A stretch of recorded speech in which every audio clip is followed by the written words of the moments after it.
الله العظيم ربنا مولانا رسول الكريم السلام عليكم ورحمة الله تعالى وبركاته. xamal ni je ne sais pas xaw ma ndax yaa ngi may dégg man damaa gis live ba xamatuma sax lu ñuy live yi asalaamaaleykum wa rahmatullahi taala wa barakatuhu. ñu ngi nuyu ñëpp di leen ziar. Je pense bien que yéen a ngi may dégg wala Mouhamed Diop ndaanaan bu mag bi président daayira président Arouna mu ngi fi. Barham sama sëriñ Barham maa ngi lay ziar la ndokkeel ci bés bu mag bi Cheikh Baye kii moom sama sëriñ la. Albouri Fati ñu ngi ziar ñëpp. Zilo Seka Ben Bachir Abdoulaye Sayer kii mooy le grand basketteur grand yaa ngi fi. Ousmane Sène ñu ngi leen di ziar bu baax a baax. Ahmad Insa ñu ngi leen di nuyu ñëpp di leen ziar ci weer bu tedd gi ñu nekk. Donc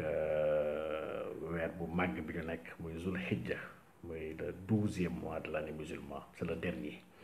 n'est-ce pas? Donc Babacar Wade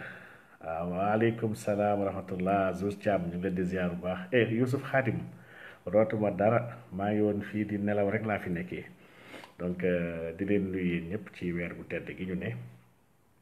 di leen ziyaara bu baax di leen ndokkeel di leen ñaanal yàlla surtout di ñaan yàlla defal ñu tawfiix defal ñu taysiir. Gëj nañu lool gisante te wallaahi namm naa nag lu bëri. Donc waa daayira ba waa YouTube ak ñëpp ndeysaan macha allah namm naa gars yi lool nag gëj nañu interagir trop. Et loolu dafa bokk si lu ñuy dimbali lu ñuy jàngal ndax jàng commun la jàngu ay mag la. Gars yi parle d'andragogie, n'est-ce pas? Donc nga xam ne ñëpp ay jàngandoo ñëpp nekk ay mag ku nekk di yokku moromam. Donc fan yii yëpp nag ma amoon peut-être ay jafe-jafe yu bëri ci wàllu jumtukaay ci wàllu téléphone ci réseaux sociaux parce que j'étais un peu absent nag wax dëgg yàlla. Donc utiliser tuma ko woon ndax dama amoon yu bëree nga xam ne dafa xawoon lonk lool sama loos su ma xamul woon def benn out peut-être kon du ma ci génn, n'est-ce pas? Du ma ci génn. Donc j'ai préféré un peu sacrifier ne bon Facebook ak Messenger ak WhatsApp ak yëpp dina ñëw après, n'est-ce pas? Donc ma concentré woo ci benn biir maa ngi jéggal bu baax nag peut-être ñu bëri xam naa ñu bëri woo nañ ma si wala ñu bëri bind nañ ma te jotuñu ma. Donc maa ngi koy jéggalu, c'est indépendant de ma volonté. Donc xam naa ni am naa numéro bu bees sax bu ma am donc alhamdulilah. Donc xam naa ni à partir de demain dinaa commencer mën a déjà numéro yu bëri je l'ai perdu mais xam naa après nañ ma def signe rek incha allah. Donc macha allah mais ziar naa ñëpp di leen bëggee. donc di nga ñu ngi commencer ubbi ci benn suratul Alxuraan suratul Fajri. Donc la sourate n'est pas fortuite. Sourate bi El Hadj Sarr ak Cheikh Baye As ñu ngi leen di ziar ñi moom samay sëriñ lañ. Sëriñ bi ñu ngi lay ziar bu baax a baax di la wax ahlan wa sahlan. Donc Olof le grand philosophe Olof ziar la bu baax. Donc sourate bi elle nous parle titre am sax déjà suratul Fajri. Ça nous apprend beaucoup de choses, n'est-ce pas? Qui correspond ci zahir à un moment du jour, le moment bi nga xam ne mooy moment bu yàlla tànn pour di jokkale bëccëg ak guddi, n'est-ce pas? Ñaari moment tampon moo am ci jour bi muy fajar ak timis. Ñaari waxtu yu symbolique lañu sax bii 2 rakk la bii 3 rakk, n'est-ce pas? ñoom ñaar muy 5 rakk yi nga xam ne mooy la base même de l'islam. Waxtu bii di tombeel fu yàlla di jël bëccëg di ko dugal ci guddi. Timis di coïncider ak fi yàlla di jël guddi di ko rof ci biir bëccëg, n'est-ce pas? Ndax ñaari aaya alxuraan moo ko dëggal. te tuuliju layli fi nahaar tuuliju nahaar fi layli. Donc yonent bi sallallahu alayhi wasallam jàngale ni à ces moments précis yàlla dafay relever malaaka yi mu boole doomu aadama yi. Donc y a des anges diurnes journalièrement yu topp doomu aadama yi ak anges yi nga xam ne timis ñoom tamit ñuy rentré dem def seen compte rendu ñeneen ñëw ñoom fanaan ak jàmm bi. Donc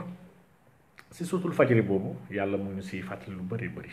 mu ngi tàmbali dèjà si wala yaalin ashrin am na ay saaba yu bëri ko fii ñu mel ni Ibn Abbas wax na ni ce sont les 10 jours bénis yi nga xam moom la ñu nekk instant bii nii n'est-ce pas les 10 premiers jours yi nga xam ne le 10e correspond au jour de la tabaski n'est-ce pas muy bésu Aïd el Adha wala Aïd el Kabir n'est-ce pas 9e bi mooy Arafat et cetera donc instant yi moom jamonoy ak pur la ñu nekk nii instant yi donc bëccëg yi mooy les meilleurs jours de l'année n'est-ce pas comme na ko yonent bi saa sam jàngalee ci biir saar bi nag yàlla jàngal lañu lu bëri bëri di ñu woo ci tawhid saar bi elle fait 30 versets n'est-ce pas c'est la 10e révélée par ordre chronologique mu ngi wàccee Makka donc makkiya la n'est-ce pas donte sur le rangement wala boog si agencement bi tartibu alquran instant bi foog naa mu ngi si 89e wala 90e je ne sais plus trop donc muy saar bu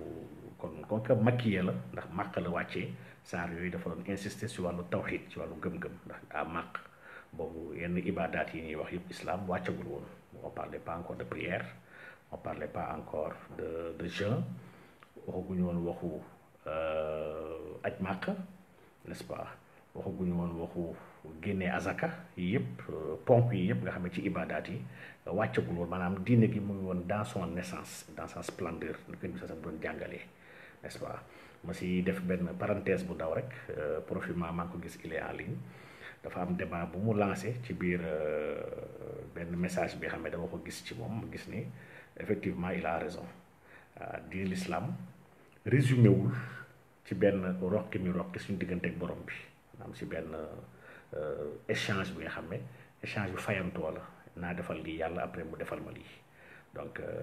y en a beaucoup yi nga xam ne seen jaamu yëpp benn genre récompense Éden benn Éden la ñuy xaar ci yàlla kese donc du bëgg yàlla du ragal yàlla du war a jaamu yàlla n'est-ce pas utum bànneex la ay lekk ak naan ak ay soxna da gis ko taxaw sax man gis naa benn waa ji nga xam ne lii may wax ni yàgg na il m'avait dit non jaay xam nga ragal yàlla rek moo jar a def mu ne ko bon mu ne ko pourquoi ragal sama benn waa classe la woon xam naa su ma gisee dina retaan ne ça va échanger wul dama mënoon toj nag à l'école n'est-ce pas donc on était ensemble au collège Sacré-Cœur donc mu ne ma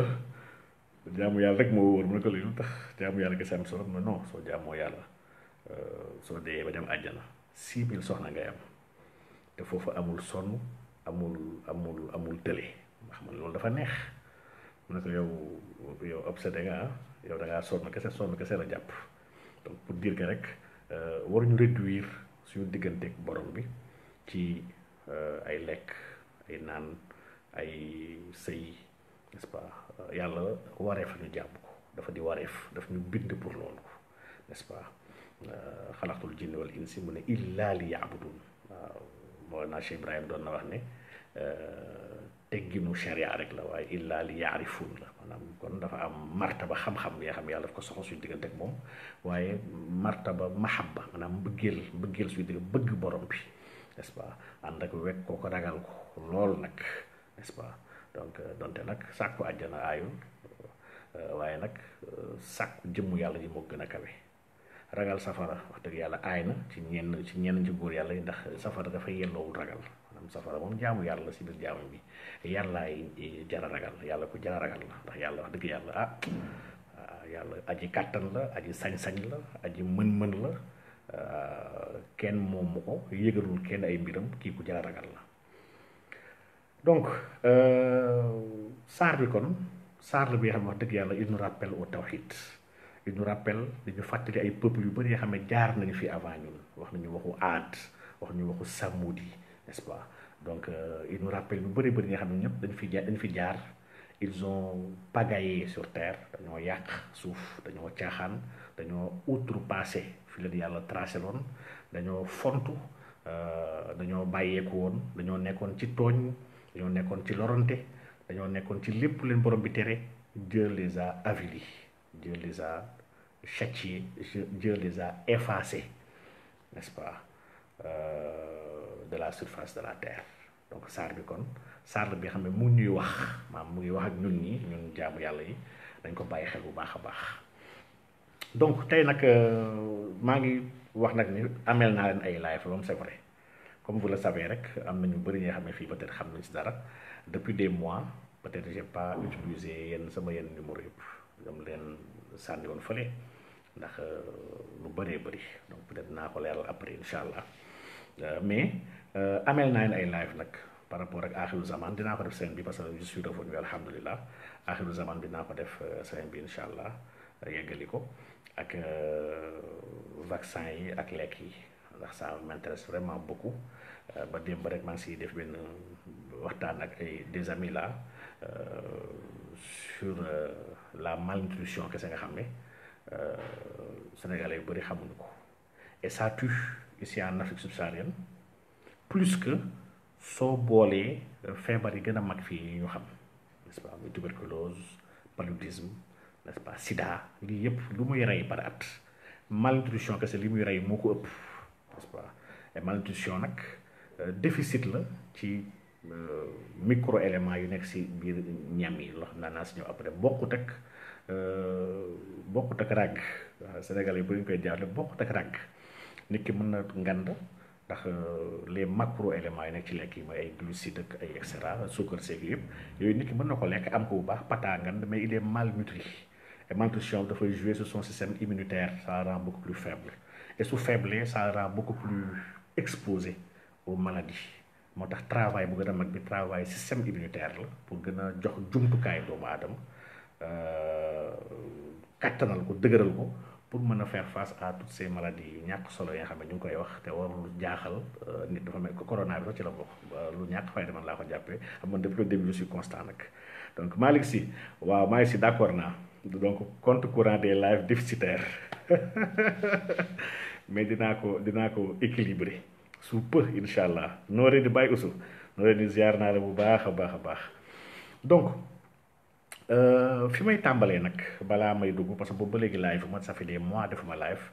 si jaale parce que boobu ba léegi aw ma occasion ñëw fi peut-être maa ngi def ay tuuti prestation à Walf nga xam ne Walf moom mënuma leen du mooyu yeneen télé yu bëri moo après dama gàntal parce que dama jàppoon trop nekk ci lu bëri li nga xam ne mënu moon dem si télé yi mais Walf moom dañoo nekk ñoom ay frères de combat ci lépp lu laal l'islam ci réew mi yàgg taxawu askan bi Walf suñu soxlaa moom lu ñu jàpp il faut ñu libéré wu dem wax dëgg yàlla loolu wareef la dañ ko ameel Walf di si ñaanal Sidy Lamine ndax taxawaay bu mu amoon ndeysaan ci wàllu ci bëgg lu baax ak ci xeexal diine dafa wax chaque fois ni yéen boo leen soxlaa télé bi ci wàllu lépp lu mënti doon nañ leen ubbil télé yëpp yéen lépp lu leen soxla ba ci communiqué ñu ko doon may Walf n'est-ce pas daaw ñu fay pour dafay communiquer ci ay événements yoo xam ne ñu doon taxawal la fii Sénégal donc loolu moom tax na Walf moom suñu ñàkk jot na mun ñu ko yëg n'est-ce pas donc samay jaale nag ki ma siy jiite mooy Cheikh Ahmad Tidiane Seck n'est-ce pas bu ne xalifu Thiénaba yàlla na yàlla yërëm ko yàlla na yàlla jéggal ko yàlla na yàlla yokk ko leer muy góor bu baax góor gu ma naw loolu nag wax dëgg yàlla naw ko jaxasoog moom du benn du ñaar dem nañu ziar ko dem ba Thiénaba toog ak moom am na benn bi nga xam ne sax saalam néegam la ñu yóbbu n'est-ce pas muy góor bu baax wax dëgg yàlla ku oyof ku bëri xam-xam ku xam alxuraan n'est-ce pas maa ngi fàttali suñu mujjee waxtaan ci alxuraan doon waxtaan ñuy wax ci baat yi di mettit lu tax mokkal gi léegi demeetul ni ñu doon mokkalee bu yàgg ba xam ne doon mokkal baat par baat n'est-ce pas góor googu nag dafa am leen li xam ne dafa ma marqué ci moom suñu combat ci contre la franc-maçonnerie ak l'homosexualité surtout dañ ci wër ay këru diine yi nekk Sénégal yépp sans exception nag laa on est parti partout n'est-ce pas ziar yi kilifa yi fa nekk waxtaan ak ñoom ci liy xew ci réew mi ak fu réew mi toll pour dem jël seen ay matukaay c'est le seul xalif yi nekk Sénégal yépp laa wax de c'est le seul bi xam ne ba ñu demee ci moom dafa ne moom déjà dafa bind dañ ko fekk moom mu bind déjà lettre ouverte au président de la République woo presse yi jox leen ko di wane position bu fermam contre l'homosexualité ak ni mu fas yéene taxaw xeex ko ba pare exhorter le gouvernement mu jël ay matukaayam ba pare instruire les ministres rek waxtaan seeg les députés maanaam dafa jël responsabilité am ci wàllu diine lii dafa jafe Sénégal fii kilifa yu bëri duñ jël sa responsabilité ci wàllu diine dañ la ne waaw ñëw ni ñaanal la nga dem mais duñ ci wax dara wax dëgg yàlla moom gis naa ni diine bi fii Sénégal daf fi tumuranke ndax kilifa yi nekk Sénégal waroon fi xeexal diine ñu si bëri xam naa dañoo ragal ne bu ñu porté xeex bi du mujj fenn ndax gisuñu un peuple déterminé pour xeexal diine muy benn ñenn ñi ñoom du question de déterminer peuple waaye question d'avantage rek ils sont dans les grâces du pouvoir mënuñu xeexal diine n'est-ce pas am ñenn ñi xam ne dañoo conscient wul sax enjeu yi dañoo jàpp ni y a pas de problème n'est-ce pas donc mais moom bokkul si ñi ñëpp tudd wax dëgg yàlla man moom ak Mouhidine Samba Diallo dañoo am benn estime bu spécial bu ñu am sa biir xol waaw loolu moom maa ngi koy seetloo yàlla muy pas bu baax nag wax dëgg yàlla ñaareel ba mu ñuy expliquer taxawaay bi mu am ak président de la République président Macky Sall li may wax nii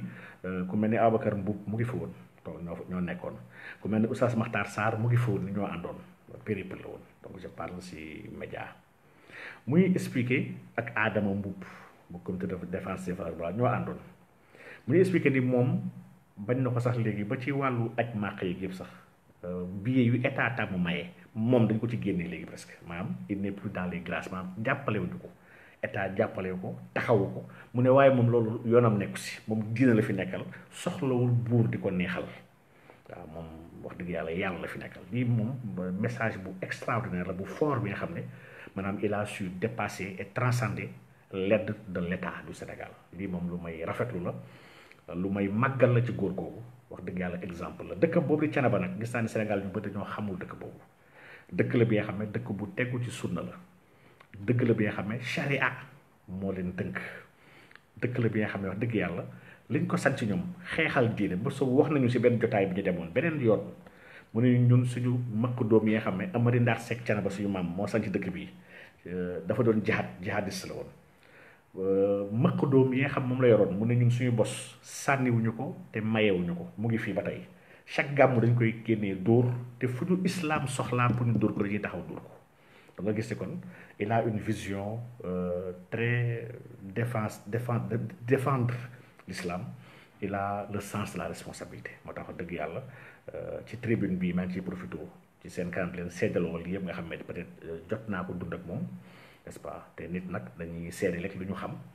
nit ki waroo ko xamal ay yiw yu rafet ba pare bañ ko partager ak jullit ñi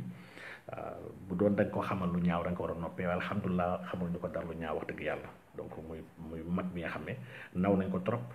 bëgg mel ni moom wax dëgg yàlla yàlla na yàlla yokk ko leer yàlla na yàlla sàmmal ko njabootam ci ginnaawam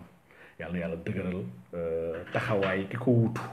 ba mu nekk à la hauteur de ki mu parce que remplacer ku mel nii wax dëgg yàlla yombul ñaareel bi di kenn ki nga xam tamit dama ko amel condoléances yi ma war a ak seede yi ma war a def fii muy soxna Fatimatu Zahra Ñas bint Cheikh Ibrahim n'est-ce pas bu Medina Baye moom it dafa gaañu ci fan yee ñu weesu boobu ba léegi aw moon occasion tribune pour mën a toog wax ci moom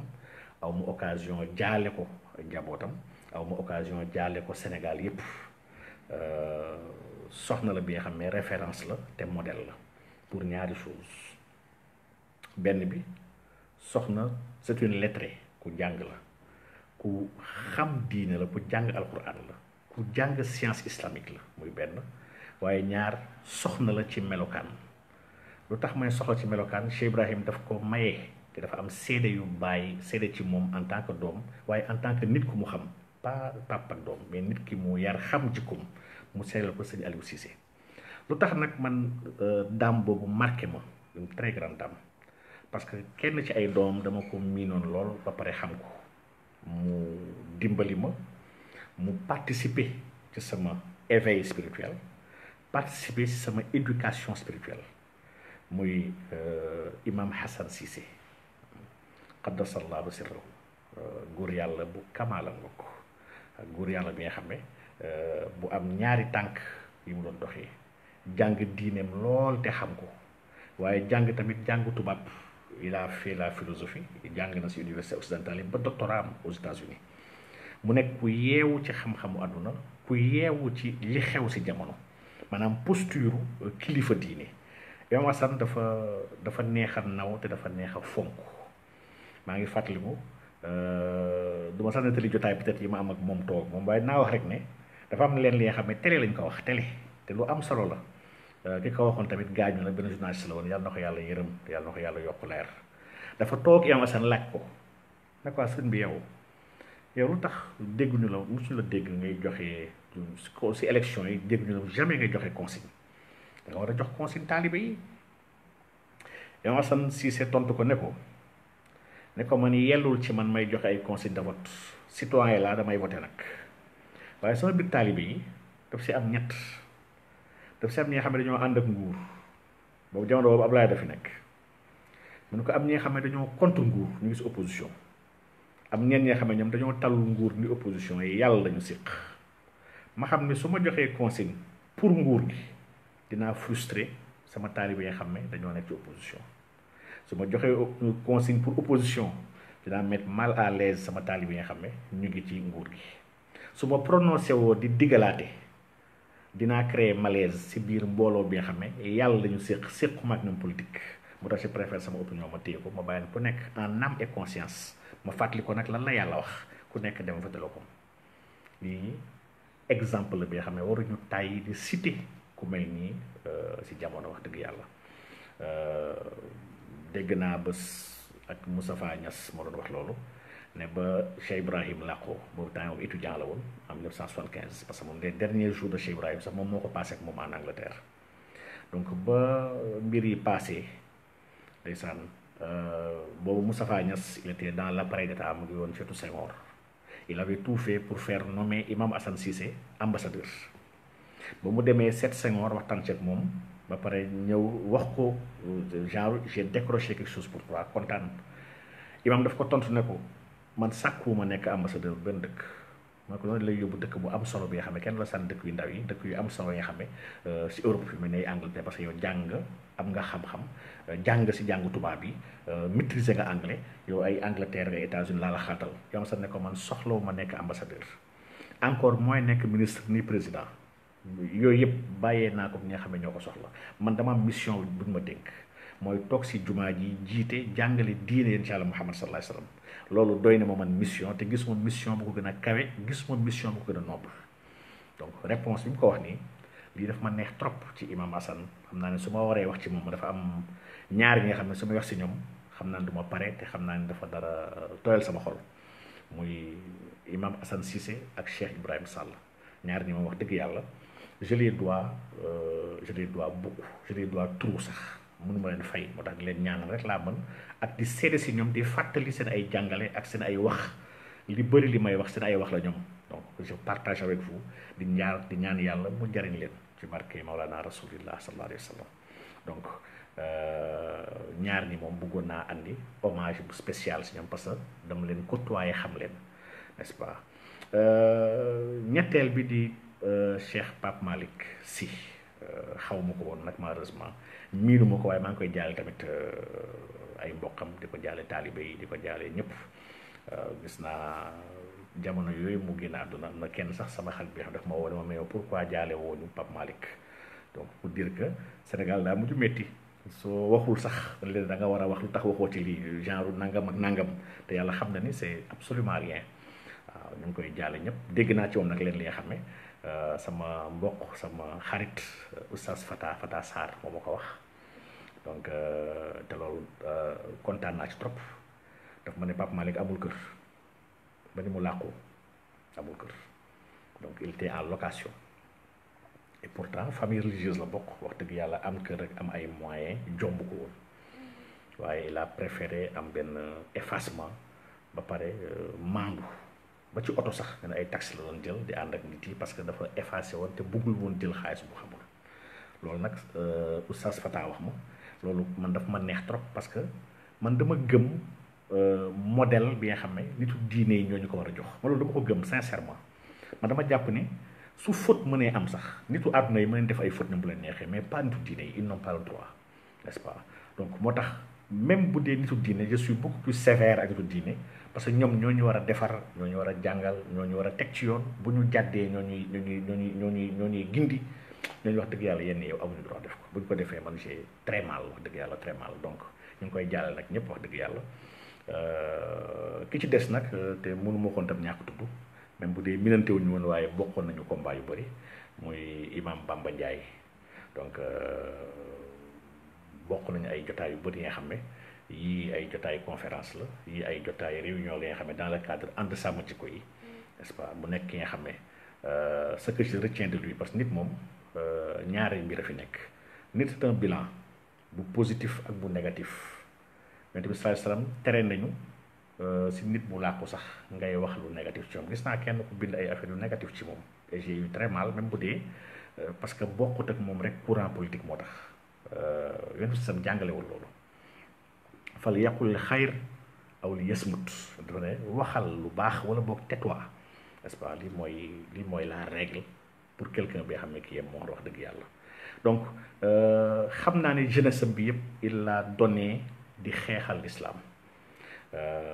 dégg naa ay xibaar yu bari ci moom yi nga xam ne en tant qu'orateur ci ni mu doon xeexee saay-saay di xeex ñiy fàggaagal diine ak ñuy xeex diine dama ne lii yëpp war na tax ñun ñu war ko njukkal war ko rendre hommage wax dëgg yàlla donc suñu journée xeex bon yi mu ngi fi woon suñu journée bésu xeex ba franc-maçon yi naroon def fii référendum yi fële ca mosquée inachevée ak ñoom Ababacar Mboub ak ñoom sëñ Fallou Cissé Fallou Lo bu Louga n'est-ce pas ñoom Karim Xurum Xaq ñëpp boobu mu ngi fi woon jël na sax parole ba def waxtaan ñoom Makhtar Guèye bu Jamra ñun ñëpp ñoo àndoon wax dëgg yàlla dans ce combat là et ngir loolu rek maa ngi koy ñaanal yàlla na yàlla yërëm ko yàlla na yàlla jéggal ko yàlla na yàlla taxawu ko ci barke Mawlana Rasulillah sallallahu alayhi wa sallam donc nii moom wax dëgg yàlla devoir la woon ndax nit kóllëre ni ki da nga koy sàmm ni ki ba muy dund ak su làqoo ni ki boo amee benn jotaay ak moom sax war nga ko mën a seedeel bu dee làqu na war nga mën a toog ci lu kenn yëgul nga toog defal ko ñaan lii moom wax dëgg yàlla dañ ko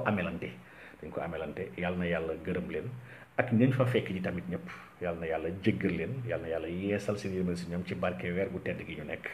yàlla defal leen tawfiix ak taysiir incha allah rabbi donc lii moo nekkoon peut-être la première chose bi nga xam ne devoir la balaa ñuy dugg dans le vif du sujet léegi dama am 3 à 4 choses yu ma bëgg ñu partager moo tax ma ne sax xaama bàyyi ba presque 4 heures du matin di waaj jot ma soog a tàmbalee live nga xam ne presque y aura pas beaucoup de gens ensemble ñun ñii mën nañ toog di waxtaan n'est-ce pas maa ngi gis ñoom Tening Diouf Tening ñu ngi lay ziar bu baax a baax donc ñaareel bi c'est les kémites encore ces gens là ndax wax dëgg yàlla ñii nag sonal dañoo mujj sonal doomu aadama yi dañoo mujjee bëgg fitnaal nit ñi waaw su ma waxee kémite nag je parle de ces kémites là qui se trompent de combat daf si gis kenn ki xam ne ma wax vidéo am un certain xaw ma lan mbay gelwaar xaw ma lan bon tur bi sax xam naa turu ceddu ndeysaan ñoom waa ji muy sol costume nag taxaw ne moom kémite di wax ko ceddu te bon vraiment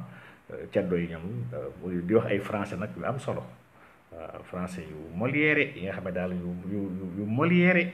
vraiment dans son kémitisme yi nga xam ne ak benn haine de la ko deram je lui dis kese kémite daawuñu sol ay maam yi muy wax daawuñu sol costume te daan nañu létt seen bopp yi moom genre ndelam boobu wax dëgg yàlla war na see jukk daan nañu sol jaar yu bëree bëri te war nañ taq ay galaaj yu bëree bëri li la maam yi doon def bon il m'a fait une vidéo clash ma bon man yooyu sax amuma si problème mais simplement rek bëgg naa ñu leeral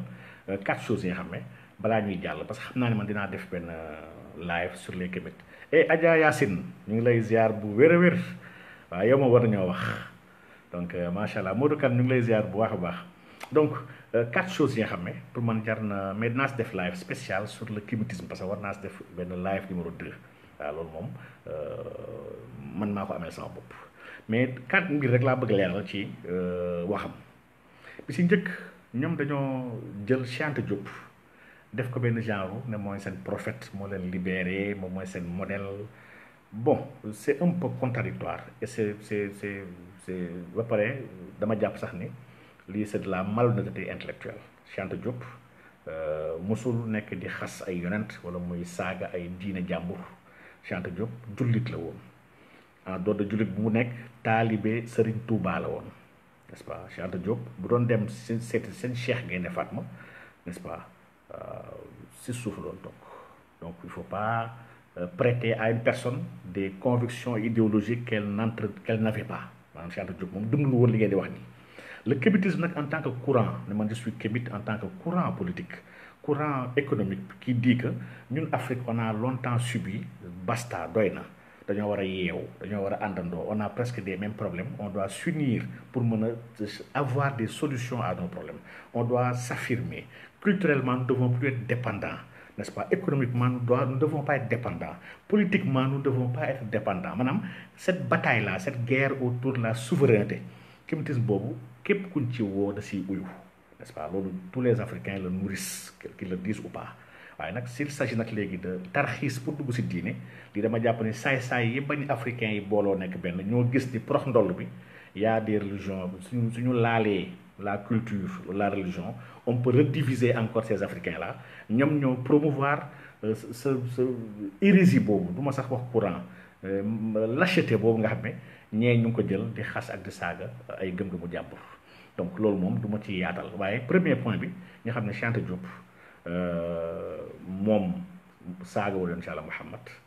xasul yoon ci Yàlla Insa traité wu leen d'usurpateur traité wu leen ñi nga xam ne des recopies ñiy recopier parce que ils disent du n'importe quoi donc Cheikh Anta Diop bi ñuy wax kon jullit la moom et taalibe murit la Serigne Touba mooy kilifaam ñu ngi ko tuddee rakku Serigne Touba maam Cheikh Anta n'est-ce pas mu toog nag mu màgg ci daara li mu xam ak ut ak affirmation bu mu am sax ak ci indépendance bu mu am mu ngi ko am ci keppaar ak ci enseignement wu doctrine ñuy wax la mouridia je préfère mouridia à mouridisme la mouridia est un courant du tasawuf bi nga xam ne Cheikh Ahmadou Bamba en est la tête de file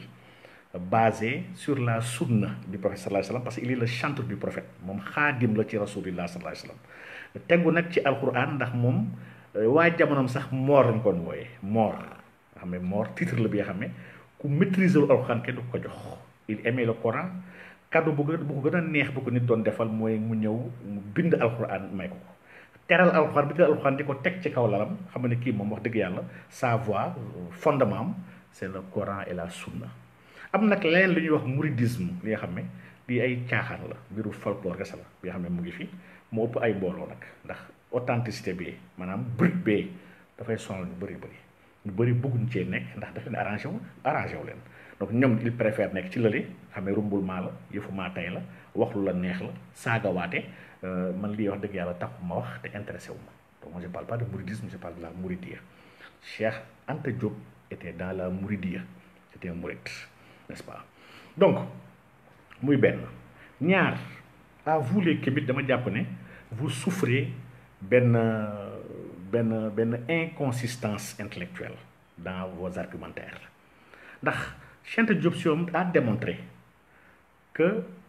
l'homme noir mooy ki yàlla njëkk bind te lii même sans démonstration lii lu ñu xam la tasawuf daf ko leeral yàgg na lii kon c'est un enseignement tasawuf dañu xamee ne yonent yàlla Aadama alayhi salaam noir la woon sañu xam ne yonent yàlla Souleymane noir la woon sañu xam ne ñoom Moussa ak ñi coo yëpp c'était des noirs ñu lii xaaruñu Cheikh Anta Diop pour xam ko Cheikh Anta Diop xamaluñu ko n'est-ce pas donc l'origine kon de l'humanité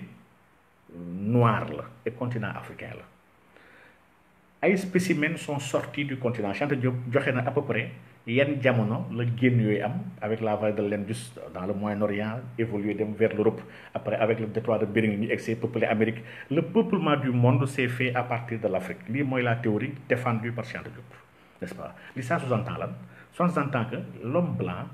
l'homme rouge l'homme jaune suñu ay njaboot lañu maanaam suñu ay petit-fils lañu suñu njaboot lañu ñun ñoo leen meññ ñoo leen jur ñu génn avec les conditions climatiques et environnementales seen der soppeeku ndax leur rapport au soleil dafa changé ñun nous sommes en plein dans le climat tropical avec benn base de chaleur bi xam qu'on reçoit quotidiennement du soleil plus ngay éloigné wu vers les pôles plus chaleur boobu di wàññeeku n'est-ce pas donc comprenons bien que ñii suñu ay njaboot lañu par rapport à vos propres théories kon vous êtes à porte-à-faux ndax man tubaab bu war a ñëw fii Afrique sax dañ ko war a accueillir suñu njaboot la naar bu war a ñëw fi tamit suñu njaboot la ñun ñoo ko meññ ñooy maamam nag ngay bañee sa njaboot lii mooy sama deuxième point bi xam ne jaaxal na ma lool ci li ngeen di théoriser ma jàpp ni daal da ngeen xamul fi ngeen taxaw ñetteel ma dama gis ne da ngeen réere li ñuy wax ak nubuutu ak risalatu naka la doxee maanaam la prophétie vous avez des problèmes linguistiques avec des langues n'est-ce pas problème mu langue na ay lu tax gars yi di wax arabe lu tax ñii di wax français la français ak arabe ay langue la ku ko jàng da nga koy mën te taxul ni moom ñu n'est-ce pas dans si monde bi instant bi il y a plus de 6000 langues actuellement dans le monde. La géopolitique des langues est quelque chose qui intéresse beaucoup d'analystes. N'est-ce pas? Chaque 15 jours, une langue disparaît de cette terre-là. Nous avons des prévisions qui sont 2100. Si nous serons avec moins de 500 langues sur la terre. Donc nous avons comment nous allons fégaler sur les langues. N'est-ce pas? Wolof gi ci la bokk. N'est-ce pas? Pël bi, séeréer bi, joola bi, soose, etc. Làkk yëpp ñun amuñu complexe làkk, n'est-ce pas, comme ni ngeen ko bëgg waxee, n'est-ce pas, waaye dañoo gëm ni langue yi yëpp ñu ngi génnee ci benn làkk bi nga xam ne mooy la langue originelle bu Seydina Adama doon wax ba mu wàccee si kaw suuf. Langue boobu moo am ay déploiement ñun dañoo intéressé wu si langue boobu dem si benn livre sax mu tuddee traité des langues dinaa ko génne incha allah fin d'année,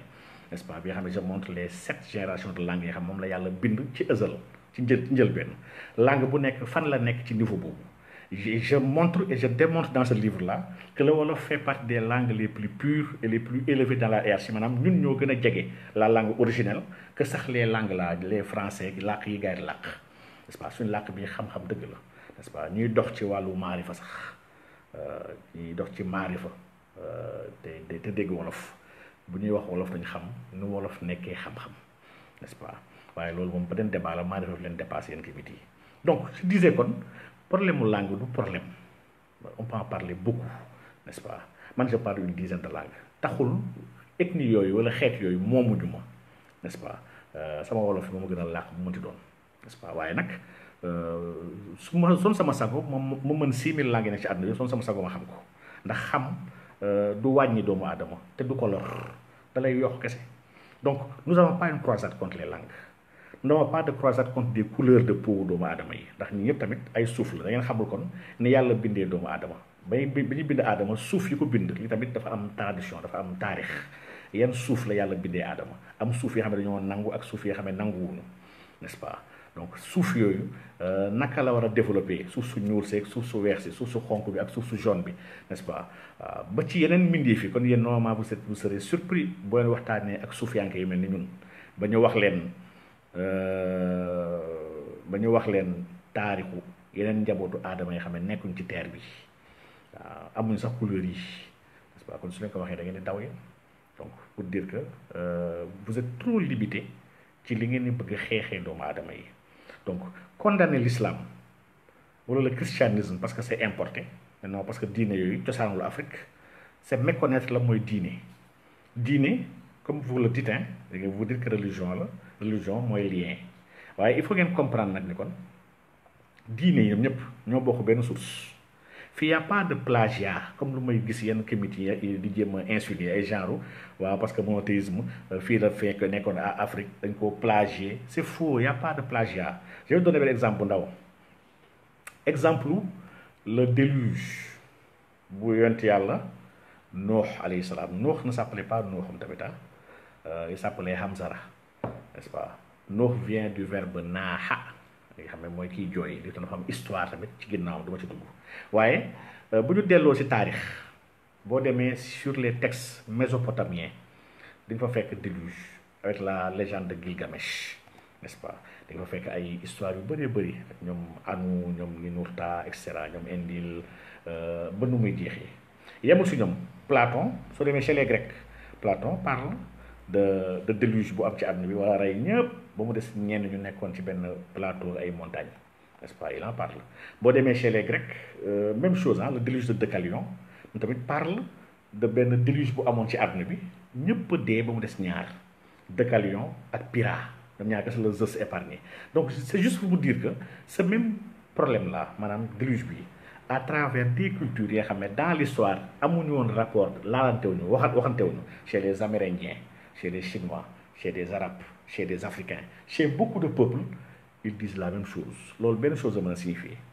soit ki ko njëkk wax moom la ñëpp plagié te loolu amul historiquement peuple yooyu ils n'ont pas été en contact wala boog ñooñ ñëpp di wax ils ont été en contact avec benn même entité supérieure bi nga xam ne moo leen révélé loolu ñuy wax ko moo tax ils disent tous la même chose loolu kese mooy li am ñun dañoo gëm ne alquran dafa jàngale ni yàlla nee na xeet bu nekk yónnee naa fa ay yonent ñun on n'a pas de problème de der Afrique fii ay yonent ñu fi wàcc peut-être yéen dangeen koo xamul ay Afrique yonent yu bëri wàcc nañ fi dans la zone sahélienne Sahara bi ay yonent wàcc nañ fi yàlla amul xeet bu mu joxul yonent li alquran moo ko wax képp ku weddi alquran nga weddi n'est-ce pas donc revoyez vos copies animosité bi ngeen bëgg a créer di attaquer ay yonent jàmbur bokkul ci intelligence mënoo nekk dans un continent bi xam ne sur 1,2 milliard de personnes lu mu néew presque mën nañu wax ne 400 millions yëpp ay jullit lañu nga bëgg defar continent boobu ba pare di xas jullit yooyu yëpp di ñu gëm loolu c'est pas intelligent n'est-ce pas c'est pas intelligent donc ñun dañoo gëm une continuité de la prophétie dañoo gëm tamit une continuité des peuples la civilisation occidentale li ko taxawal mooy que dafa ressourcé wu sur la civilisation orientale avec les croisades ak lépp soo xoolee les croisades avec le début des croisades l'année 1000 et quelques ba ñuy dem en Orient di jéem a naxasaale ci Jérusalem il y a eu beaucoup de transfert de connaissances yoo xam ne occidentaux yi jël nañ ko Orient pour bâtir après seen renaissance n'est-ce pas Orient boobu si yoom seen connaissance yi gën a bëri ñu ngi ko jotee tamit ci Méditerranée bi donc précisément en Afrique n'est-ce pas Égypte si boobu civilisation si moom jotee ko si moom la civilisation de Punt lu gars yi war a jéem a approfondir la même le Nil les Égyptiens te disent que le Nil a une origine da ngeen lijjanti origine u Nil bi fan la nekk bu ngeen xam le peuple égyptien fan la jóge migré ba ñëw Égypte donc adduna bi continuité la bi nga xam ne askan yëpp am na luñ joxante te loolu mooy liy war a renforcer doomu aadama yi ñu nekk ñu ci rawante ñun alxuraan daf ñu jàngal nañu wa ja'alnaakum shu'uban wa qabaa'il mooy li taarafu n'est-ce pas dama leen def ay tribu ak ay peuple pour ngeen xamante mu ne inna akramakum indallahi atqaakum ku gën a tedd ci yéen ma gën a ragal yàlla donc ñun amuñu prétention wu ay nii la ko derme ay man melal ni ne laa maa gën ñee non fi ñu nekk ñu di gënante n'est-ce pas donc vous vous trompez totalement de combat donc à ce gars-là yoo xam dafa ma defal vidéo je reconnais nag une chose il a été am na yar ndax saagawuma benn yoon saagawuma ndey saagawuma parent saagawuma il a été un peu discourtois rek mais saagawuma donc moo tax ma jël la peine sax ne naa ko leeral bu doon ay saagal du ma si tontu parce que man aw ma temps di tontu ay saaga wax dëgg yàlla donc nag comprendre rek ne ñun le kémitisme là comme substitut aux religions qui sont là ñun loolu dañ ko gëmul n'est-ce pas on ne prône pas nag benn culture inférieure nous n'avons pas une culture inférieure aux Arabes nous ne sommes pas inférieurs aux Arabes voilà donc moo tax ma ne arrêtez de dire des choses yi xam ne amul ñun mosuñu wax ne arabes yi ñooñu arabes yi gënuñ ñu n'est-ce pas yàlla woow ñu ci ngëneelu arabes yi yàlla daf ñu woo ñu nekk ay nawle n'est-ce pas diine nag dafa dépasser ay xeet on prend le meilleur waxuma sax diine on prend le meilleur partout WhatsApp bi c'est un meilleur bi nga xam ne dafa génn ci civilisation bi nga xam ne civilisation occidentale la ki mu nekk sax moo gën a grave ndax Mark Zuckerberg moom xam naa si def bés jàngat n'est-ce pas ndax li ñuy liggéey instant ak Facebook y a Israël derrière li moom beneen débat la bi nga xam ne ak la reconnaissance faciale avec l'intelligence artificielle avec les grandes données l'exploitation bi ñu war a defar pour profilage yeeg lii moom beneen waxtaan la bi nga xam naa ne xaju fi waaye pour dire que rek tel des abeilles yuy naaw di xool fépp fi nga xam ne nectar dafa nekk ci ay garab ñiy jël nectar boobu pour mën a defar ay lem gu neex africain foofu la ñu war a taxaw n'est-ce pas animosité bi ak wax passé bi dafa doy képp ku nekk appesantir wu si passé am c'est parce que tayam la mënul gérer wala subam moo lëndëm ci moom ñun on a un monde à waxuma continent on a le monde à construire wareef la c'est une charge bu yàlla teg suñu ay mbagg il nous a donné l'ensemble des ressources jox ñu mboole mi jumtukaay ñun on n'a pas droit à l'erreur waruñu nekk di naxasaa di xeexawati suñu biir même bu ñu amee ay divergence dañ ko war a jël sànni ko fële lijjanti suñu souveraineté mbiru gëm-gëm nag kenn ku ne na ko def ci biir xolam na gëm lu ko neex c'est son problème man boo leen gëmee ne seen maam yi ngeen gëm da ngeen bëgg a mandi leen sama yoon nekku si du ma taxaw di leen saaga seen ay mandi boo leen ne da ngeen bëgg solo ay lam dama leen sax uti leen lam yu ngandee ngeen defaa ko seen loos yi ça ne regarde pas boo leen bëggee létt seen bopp yi létt leen ko dérangé wuñu n'est-ce pas waaye de grâce nag de grâce suñu yonente ak suñu góor yàlla yi moom génnee leen seen wax yu ñàkk fayda yi ngeen di wax lu moom génne leen ko ci wax dëgg yàlla suñu téere bi tamit alxuraan tamit boo leen amul xam-xam amul leen leer bu ko mën a lire c'est parce que ça ne vous parle pas kon xool c'est de grâce rek bàyyi ñu leen ko donc dañ leen nax réeral leen bëgg créer la division ci biir jullit yi biir africains yi ñun loolu duñ ko nangu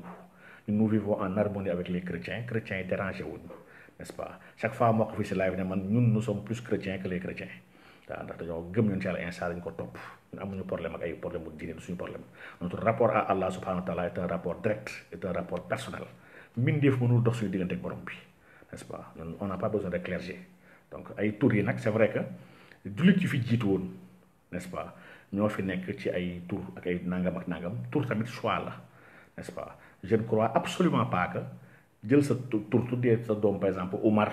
moo gën nga tuddee ko par exemple Ngóor loolu man gëwuma ko n'est-ce pas Omar ibn Khattab tur la c'est vrai waaye tur boobu sax même avant l'islam di ñëw Omar la tuddoon n'est-ce pas il s'appelait Omar yonent bi sax ba Omar ñooy tur waxu ko changer sa tur donc un nom islamique amul ça n'existe pas il y a ay nom islamique ak nom chrétien non ça non c'est un rapport n'est-ce pas donc te nom yi sax yi yëpp du suñu ay tur sa tur vrai dañ ko war a jéem lijjanti ci n'est-ce pas seen tur vrai mooy tur bi nga xam ne li am solo ci yéen parce que seen jëmm ji nga seen jox tur yi seen papa yi ñoo ko jox waaye kay yéen dëgg-dëgg ko soo demee ba dee ñu suul la ba sax yi lekk lii ki nga xam ne mooy yow dëgg-dëgg kiy dellu kooku war nga xam ne tudd tur boobu kooku yàlla jox na ko tur n'est-ce pas donc yéen vous êtes dans des débats de bas étage yi nga xam ne ñun débat yi dañ ko dépassé bu yàgg bu la ñu andi en arrière s'il vous plaît donc dinaa def man live spécial ci kémitisme bi parce que man daf ma ñor dama gis ne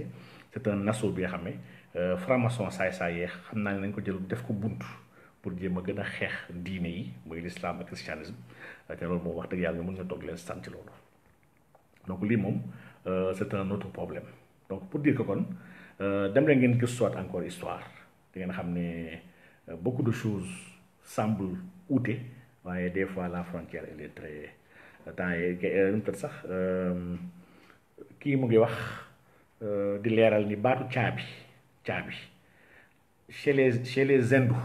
moo demee chez les hindous ak chez ñun les wolof yëpp ça signifie caabi ça signifie la clé pourtant dans l'histoire ñi ma lay wax ni ñu ak hindou yi dañoo am rapport direct même bu dee y a des thèses en histoire qui soutiennent que les Toucouleurs viennent des hindous ils viennent de la vallée de l'Indus am na sax thèse yu gëm ni sax Toucouleurs yi les Peuls viennent d'Israël n'est-ce pas bii c'est des universitaires sénégalais fii qui sont là ñoom professeur Aboubacar Lam ñoom peut sax ñoom de la fosse mais ku nekk am na sa thèse mu défendre n'est-ce pas ñi gëm ni les sénégalais fii viennent d'Égypte am na ñu jàpp ni on vient pas d'Égypte on vient du Sahara Cheikh Anta Diop fait partie de ceux qui croient que l'Égypte lañu jógee n'est-ce pas am na ñu gëm ni nous venons plus loin nous venons de la Mésopotamie fi Mésopotamie nekk n'est-ce pas les anciennes cités de Our et cetera donc dafa am sax divergence ci fa lañu jógee te man loolu pour man amul solo c'est secondaire waru nekk objet de conflit n'est-ce pas waa in hiya illaa asmaa'un sammaytumuuhaa antum wa aabaa'ukum maa anzalallaahu bihaa min sultaan gis nga te donc macha allah quoi ñun dañoo weesu débat bi ñu bëgg dugal vraiment dañ ko weesu ñun ne sommes pas dans un rapport de domination entre les arabes et les européens wax dëgg yàlla fi ki gën si mbindee fii mooy ki nga xam ne moo gën a sell si melokaan moo gën a rafet ay jikko kooku moo gën kooku loolu ñu yàlla jàngal n'est-ce pas donc yéen bu leen ngeen ne amu leen yàlla seen droit ñun dañoo gëm ne yàlla kenn la yàlla boobu moo ñu bind yéen it mooy moom te moo leen bind ngeen xam ko ngeen ñàkk ko xam ngeen nangu ko ak ngeen ñàkk ko nangu di ngeen dee te ngeen comprendre ne créé leen seen bopp te du leen rey seen bopp soo leen dee ngeen ko ngeen bu àllaaxiraa ngeen di comprendre donc mais nag avant boobu di ngeen fi fekk nag ñu mel ni ñoom Barham ñu ngi nii ñoom Barham Diallo yi ñoom Kempes Konaté waaw Abdoulaye Sayer baat bi si woom sax baat bi il prête à équivoque ndax di nga sooy xool cosaan bi yëpp cosaanu yéen si yàlla Nuux ak njabootam man baat bi si woom dafa maa neexul ndax baat bi il est grandement chargé dañ ko bëgg boole ak benn doom bu yéen si yàlla Nuux bu tudd Cham mooy tam ba léegi Kam doom bi nga xam ne il est maudit ce qui est fou ñu gëmul ni y a un fils maudit bi nga xam ne dafa ñëw xool parce que l'histoire que la Bible raconte histoire boobu yàlla waxu ko n'est-ce pas donc que dafa ñëw gis papaam naan ba mandi ivre def neen mu ñëw xool ko après mu maudire ko moo tax après mu ñuul ko c'est faux ñun on souffre même dans les religions révélées moo xam l'islam comme le christianisme on souffre de peuples yi nga xam ne peuples yooyu ils ont des racines racistes des peuples yi nga xam ne qui ont un fondement raciste bi nga xam ne dañ koo jël distiller ko bëgg ko dugal dans les corpus de la religion ñu bëgg jël racisme boobu attribuer ko à ces religions là religions yi ils sont totalement pas racistes yonent yàlla Insa jàngalewul racisme yonent yàlla Insa mbëggeel la fi andi ci diggante doomu aadama yi n'est-ce pas yonent yàlla Muhammad sallallahu alayhi wasallam moom ci yoom sax maam ay maam noir lañu yonent yàlla Muhammad sallallahu alayhi wasallam surtout Haajara la Haajara noir la n'est-ce pas donc mooy yaayu Ismaïl mooy maam yonent yàlla Muhammad sallallahu alayhi wasallam donc ñun dañoo dépassé ay noir ak ay nii ak naa yii nañ bëgg def ni daal wax dëgg yàlla ñun dañ koo weesu mais macha allah naa si def waxtaan bu spécial incha allah ci jamono yi di ñëw suñu paree ci aaxiru zaman incha allah donc benn cas bi xam ne cas boobu mënu ma see ñàkk wax ndax dama gis ni cas boobu daal cas bu xaw a doy waar la muy cas wu Orange n'est-ce pas daf ñuy replacer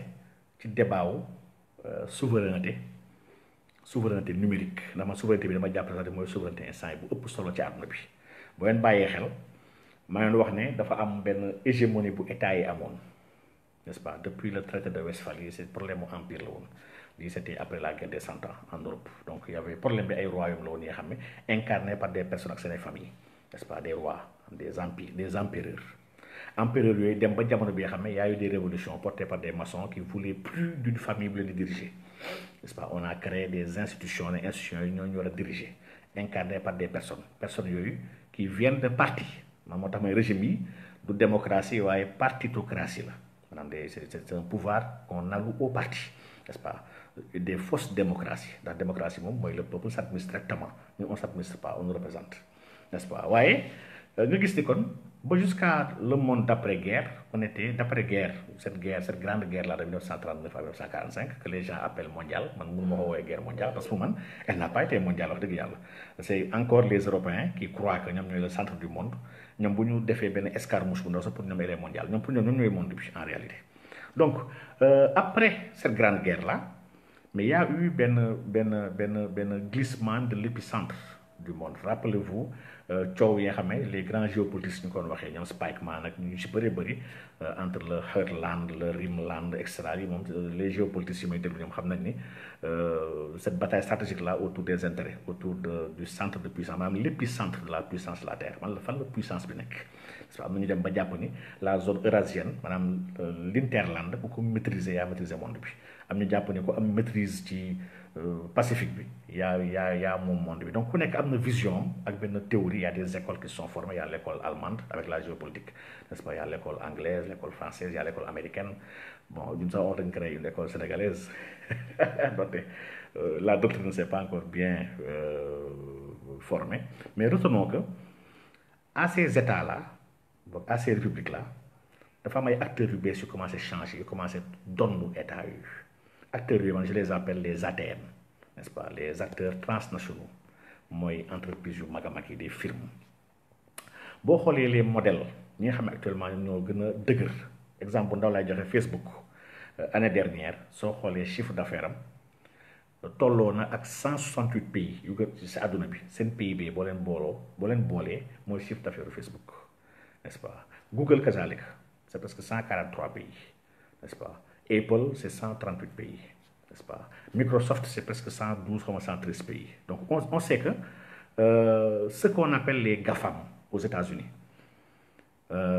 modèle bu bees bi nga xam ne c'est une société numérique qui est en marche bi nga xam ne ñoom ñoo nar a déterminer ñoo nar a contrôler le monde en réalité, n'est-ce pas? La Chine a très tôt compris enjeu. La Chine opposé leen, n'est-ce pas? Opposé leen.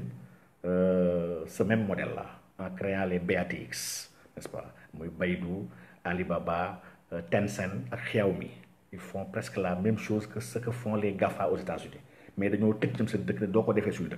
la Chine, c'est un marché c'est plus d'1 milliard de personnes. Donc c'est très normal, très logique. À côté de ces grandes boîtes-là, qui sont dans plus de 180 pays, ils sont plus forts que des États, plus grands que des États, plus puissants que des États. N'est-ce pas? Mais ils sont dans ce qu'on appelle les données, le numérique, n'est-ce pas? D'autres entreprises commencent à faire, ils font presque 30 pays, voilà, 40 pays, voilà, 50 pays, tu vois le PIB, mais ils sont forts, nous avons force sur l'État. Par exemple, le cas des les Natu, déjà Netflix, il est dans plus de 160 pays dans le monde. n'est-ce pas il a été le grand gagnant du confinement saay-saay bi gars yi defoon jamono yi weesu c'est pas le seul ñoom Airbnb et dans ça ñoom Tesla SAE c'est le futur hein ah ñoom Uber donc pour dire que la société mondiale est en train de changer suñu ay bët ñun fii on n'a même pas de géant on n'a pas de grands daanaan yoo xam ne des champions yoo xam ne ñoo war a gérer cette digitalisation des rapports cette transformation numérique bi nga xam ne monde bi mu ngi koy am actuellement mais ñun on risque encore nekkaat ndaare ñun fii on cristallise le débat ci ñàkk solo ay suñu pétrole bi dina génn suñu pétrole bi su ñëwee dañuy am xaalis pétrole c'est pétrole extraordinaire lu instant yi c'est plus extraordinaire par rapport ak yeneen denrées yi nga xam ne man jàpp naa ñoo gën a fort pétrole déjà ci wàllu oto sax oto déjà le futur actuellement du humanité bi instant yi c'est des voitures à hydrogène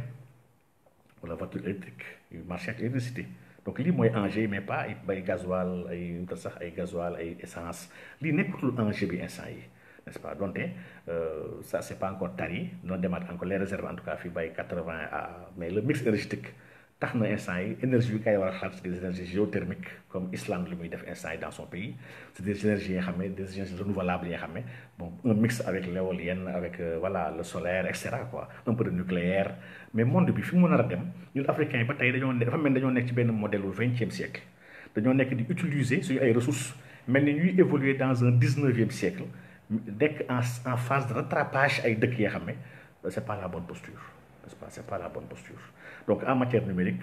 pour moi la souveraineté foofu elle est extraordinaire c'est grave déjà xool Sénégal élection si boobu sax suñu ay carte d'identité suñu ay éléments yu am solo si ay données di ko jox koy entreprise étrangère ay malaisiens pour ñu defal ñu carte d'identité lii c'est grave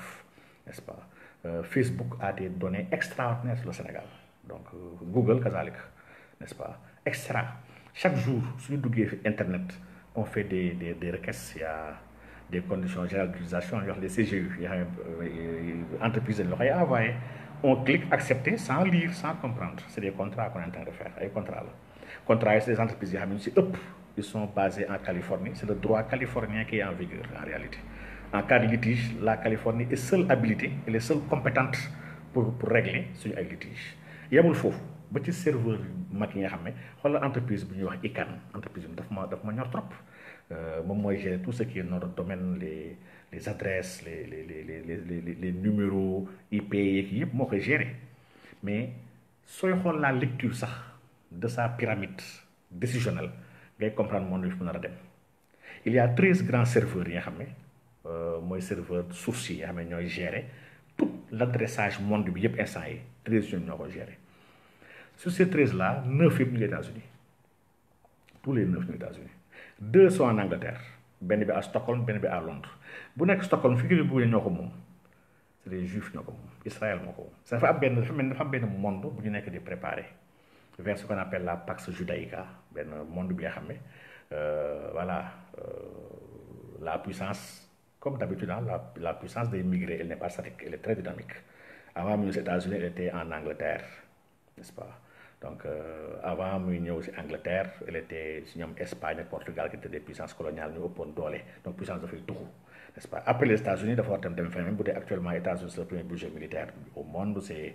voilà c'est les gendarmes c'est l'hyperpuissance du monde mais la puissance n'est pas statique n'est-ce pas il y a des jeux d'influence qui se font il y a des intérêts yu ute n'est-ce pas yoo xam ne mu ngi am il y a des conflits et des guerres yoo xam ne qui vont s'organiser dafa mel ni Raymond Aron moo doon wax ne les États n'ont que deux États les États n'ont que deux stades la paix ou la guerre et Raymond Aron avait tort dafa juum les États n'ont pas deux stades les États n'ont qu'un seul stade d'expression c'est la guerre nous sommes constamment en guerre suñu lépp guerre la et loolu foog naa Spinoza avait dit ça Spinoza avait dit que bu leen yaakaar ni guerre ay armes kese la n'est-ce pas la paix est bien plus que ça la paix benn lu rëy la c'est un état de bien-être c'est un ensemble de valeurs mais actuellement nous sommes en guerre et comme chaque instant nous sommes dans la guerre des données nous sommes dans la guerre stratégique nous sommes dans des guerres diplomatiques nous sommes dans des guerres de souveraineté aujourd'hui ñu Sénégal benn problème bi nga xam ne et loolu mooy sans problème man par rapport ak Orange c'est pas normal qu'une entreprise aussi stratégique bu yor suñu téléphonie nekk ci loxo sax ay jàmbur man maa ngi gis boycott yeeg yëpp man dama d'accord ci boycott bi j'avais boycotté n'est-ce pas j'avais boycotté jëndu ma n'est-ce pas déjà man temps yee dama geddoon Orange ba sama même sama wifi kër dama ko dindi dama ko supprimer ak seen ligne téléphonique dama ko dindi n'est-ce pas ñoom ma xam ñëpp xam nañ ni même sama fixe téléphone ça ne marche plus j'avais laissé parce que ma jàpp ni dañu yeb n'est-ce pas ils m'ont saboté pendant plus d'un mois bi xam mënu ma am connexion sama kër mënu ma am benn sama benn téléphone mënul dox n'est-ce pas et ils m'ont envoyé une facture ma leen lii moo ko fay donc débranché lépp ngeen yóbbu seen yëf dinaa wut solution nu ma war a amee connexion donc pour dire que on doit être souverain sur certaines questions pourtant la télécom branché bi xam ne ñoo ko moomoon n'est-ce pas ça nous appartenait n'est-ce pas bu leen fàttali ñuy wax les PTT n'est-ce pas PTT moo fi nekkoon depuis avant indépendance les PTT après les indépendances ont changé pour nekk l'OPT l'Office des postes et des télécommunications n'est-ce pas office des postes télécommunications la ñu jël dagg ko en 1985 et lii yëpp c'est sous la dictée du FMI bi nga xam ne qui a voulu FMI seen liggéey benn liggéey nga sa la il marche dans la paupérisation des peuples n'est-ce pas doxuñu pour aider benn dëkk doxuñu pour avancer loolu benn dëkk doxuñu pour développer tam benn dëkk donc ils ont trouvé les fleurons de notre économie ils ont obligé par des moyens xam ne avec la dévaluation bi ñëw après il y avait un grand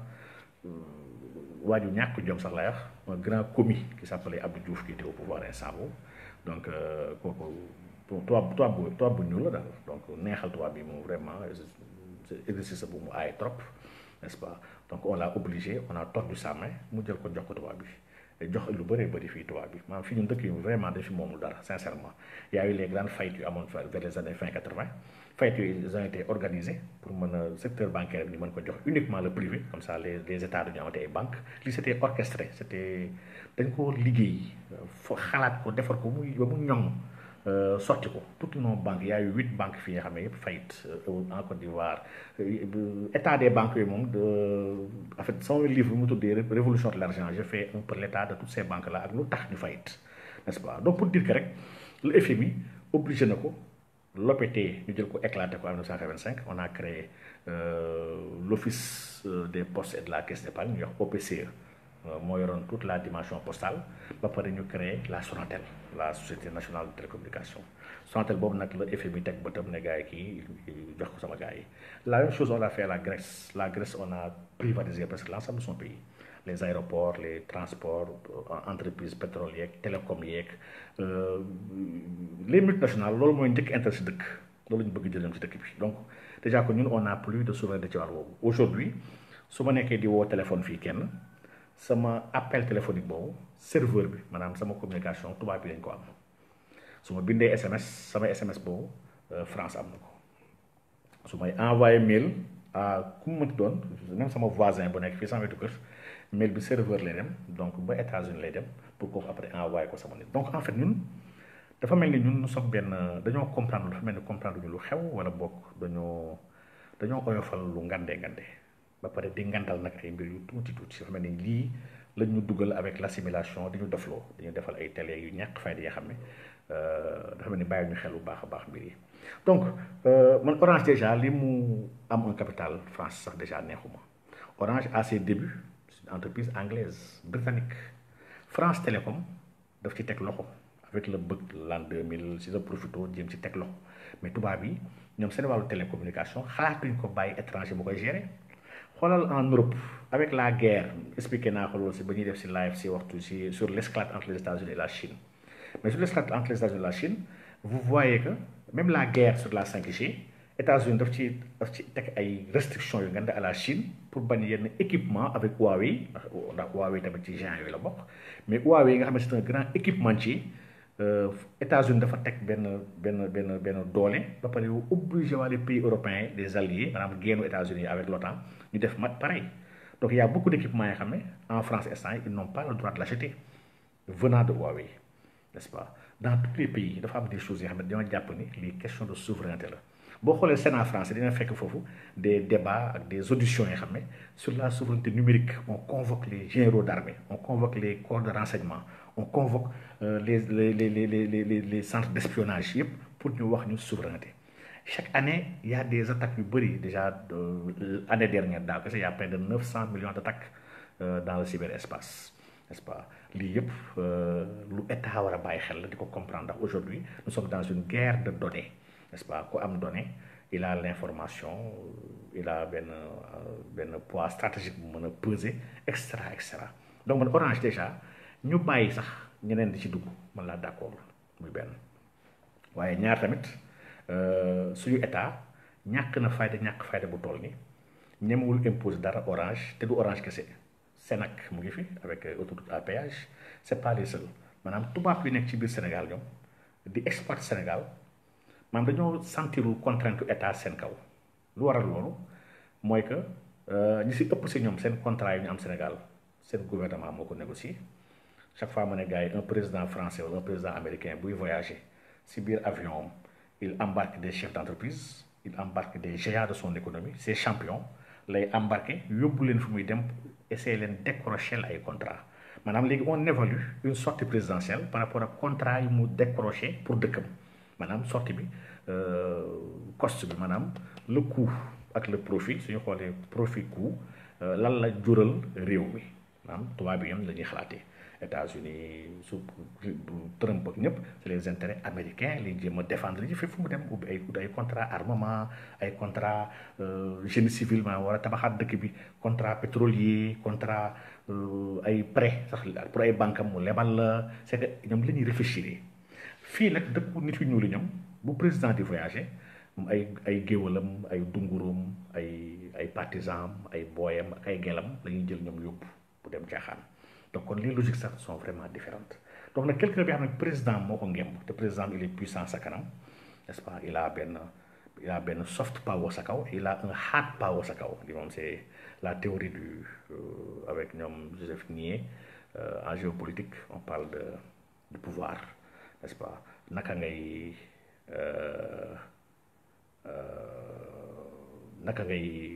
ngay administrer wala ngay diriger kenn donc waaw nga gis ni kon comment dirais-je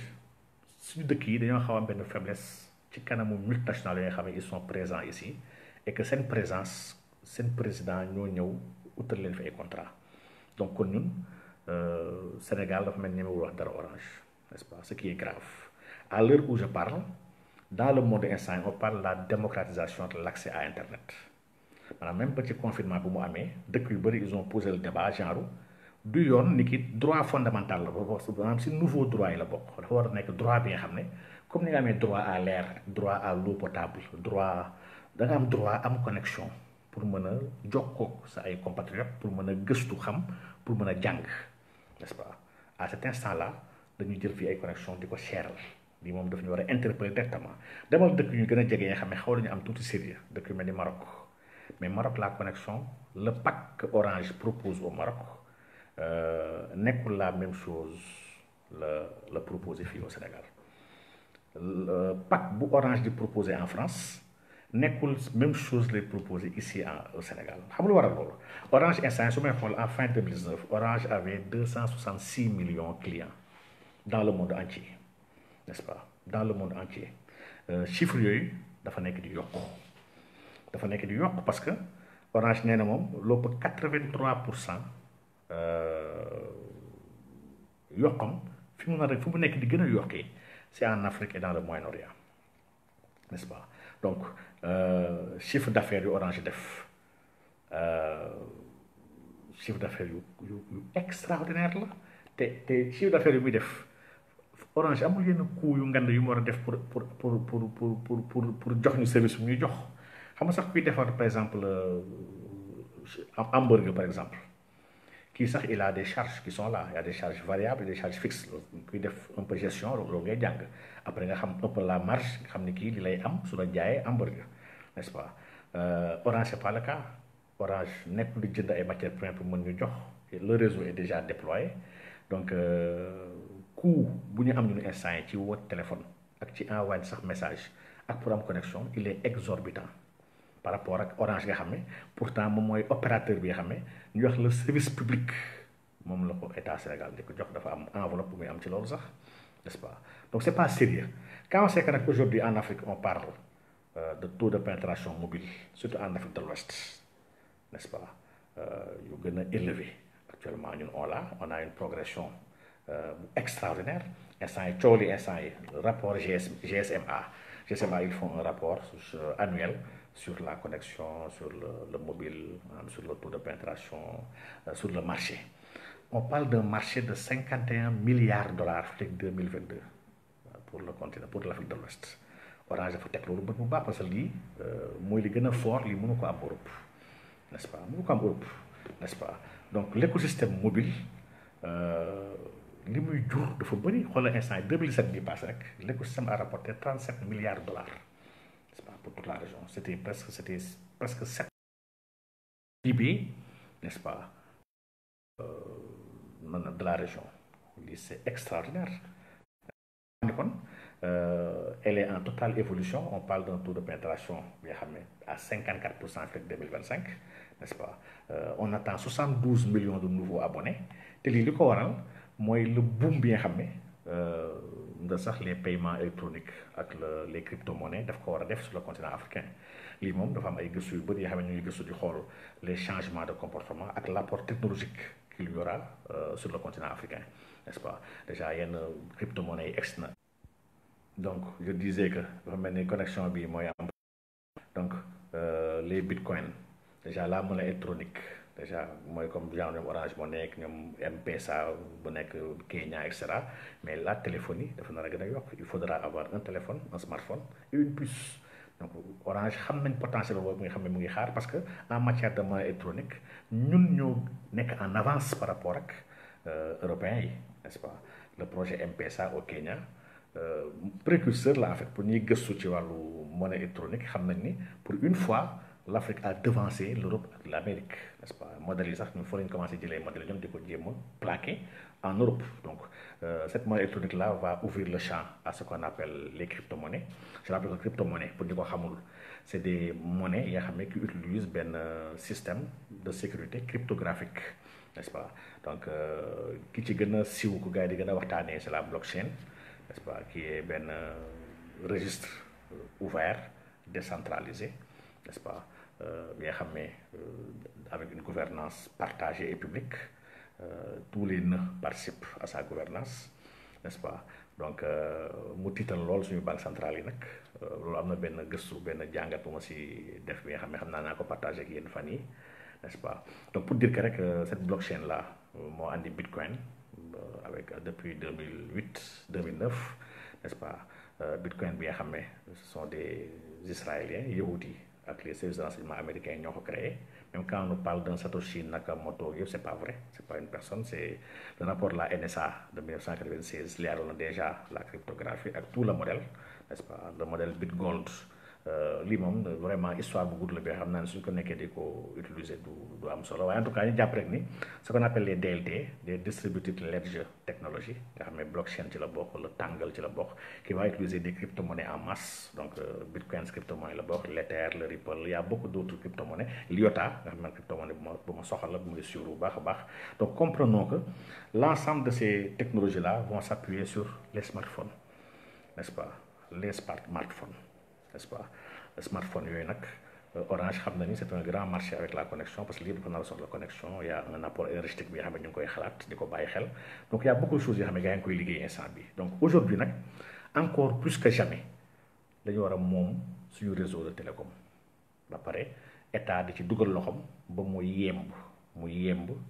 war a bañ a jafe. Laa si jaxe bi nga wax lu am solo mook Pastef Angleterre, tu as totalement raison. La Orange Bank c'est pas normal sax man di nga l'activité bancaire nu ko gars yi doxalee lu ma métti la dafa am dama ci am méttit parce que ma xam ni benn même cercle la. Nous n'avons pas de souveraineté. Le problème de souveraineté, c'est ça.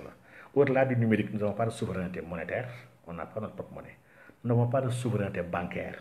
nous n'avons pas de souveraineté financière. C'est un même groupe, mais quand on réglemente l'argent, on doit réglementer qui produit l'argent et qui met de l'argent à disposition du public. On doit réglementer le marché où on doit s'approvisionner cet argent-là. L'IEP est encore un bloc, l'IEP bloc, l'IEP bloc comme dëkk li soo ko géré lu sa bopp xale nga maanaam nga bokk ci xale yi te suñu état yi ay gune lañ ba tey donc du yoon muy am banque du yoon sax banque yi fii instant ñëpp nekk ay étranger banque tubaab bi demal États-Unis banque yi fa gën a mag mais ni ki sa banque yu gën a mag say banque la yaa ko moom c'est des américains ñoo ko war a moom n'est-ce pas banque yooyu ñoo moom la Fed si la banque centrale américaine si la Fed banque yu mag yooyu ñoom JP Morgan Chase ñoom ñii ñoom ñoo ko moom n'est-ce pas ñoom Wells Fargo et cetera America Bank mais c'est des américains ñoo ko war a moom boo demee Angleterre la City et cetera mais c'est des américains c'est des anglais ñoo ko moom boo demee France même chose dina gis foofu ay SG ay B6 la BNP mais une dëkk dafa war a am ay kuréel yi nga xam ne moo ko moom ci lay sukkandiku pas ay jàmbur ay étranger jóge feneen n'est-ce pas donc man dama côté boobu moom wax dëgg yàlla man d'accord ak les politiques publiques qui se font d'accord ma ci donc je suis pour ñuy appliquer ñuy xool ñuy moom suñu ay biir le système bancaire dafa am solo trop parce que mooy la base du développement économique d'un pays tissu économique bu ñu am on a presque plus de 90% suñu population ñu ngi dans l'informel donc mun ñu am accès au crédit parce que ils sont hors du champ de ces institutions là, n'est-ce pas? Pour ñu mën a am ay développement il faut ñu am investissement, n'est-ce pas? Pour ñu am investissement il faut que les crédits soient disponibles. Crédit yooyu nag il faut que la monnaie soit nationale et que les banques là soient des banques d'État, n'est-ce pas? Et tu as entièrement raison. Albouri li nga xam solo soo demee en Chine wala au Japon la Poste mais est une banque, est une grande banque. Boo demee dans les 10 plus grandes banques en Chine, au Japon tu verras la Poste du Japon, la banque postale, n'est-ce pas? En France la banque postale est une banque importante. Ñun fii suñu poste ñu ko jël ñàkkal ko fayda ba pare ñàkkal ko solo, ce qui n'est pas normal, n'est-ce pas? On l'a relégué à des missions yu ñàkk solo de courrier te le courrier est en pleine mutation, n'est-ce pas? Donc la Poste mooy la première banque ci àdduna bi pourtant moo njëkk a ubbi le compte courant postal, le CCP a été la banque des pauvres seulement nga daawul def crédit, n'est-ce pas? Avec le compte, le CNE, la Caisse nationale d'épargne, les CCP, etc. Donc aujourd'hui ñun dañoo amul benn préférence nationale bi xam ne suñu état yi ñoo ñàkk solo bu toll ni ñemee ñu imposer, n'est-ce pas, ne sama entreprise la war a privilégié, n'est-ce pas? Chaque fois mu ne gars yi xoolal la CGS bi nga xam ne OMC nga xam ne d'accord moo xam ba tey parce que OMC pour man c'est une benn main la bi nga xam ne c'est pour les capitalistes rek pour gën a noot les pays du sud. Mais l'AGCS prévoit pourtant ni nga war a organiser implantation entreprise yooyu ñëw sa dëkk. On a le droit avec l'AGCS parce que dañu ko signé dëkk yëpp ko signé entreprise boo rek ñëw sax nga ne ko sa capital dama lay imposer da nga war a ubbi par exemple 30% de ton capital à des nationaux sénégalais. sa ay cadre sénégalais ils exigent nga jël cadre yëpp ils doivent être sénégalais ils doivent avoir la nationalité sénégalaise. J'exige nga dem implanté wu tu n'as pas le droit de t'implanter jusqu'à 100 km de ma capitale mënoo fa implanté wu. Donc lii c'est des clauses yi nga xam ne l'OMC pourtant l'a prévu pour l'ensemble des pays dëkk yëpp dañu koy jëfandikoo mais ñun on n'ose pas jëfandikoo ko. Nous avons des états faibles des états yi nga xam ne ñoo raw ñooñu noonu di jaay seen bopp suñu états yi ñoo leen raw waaw ñoom dañuy joxe rek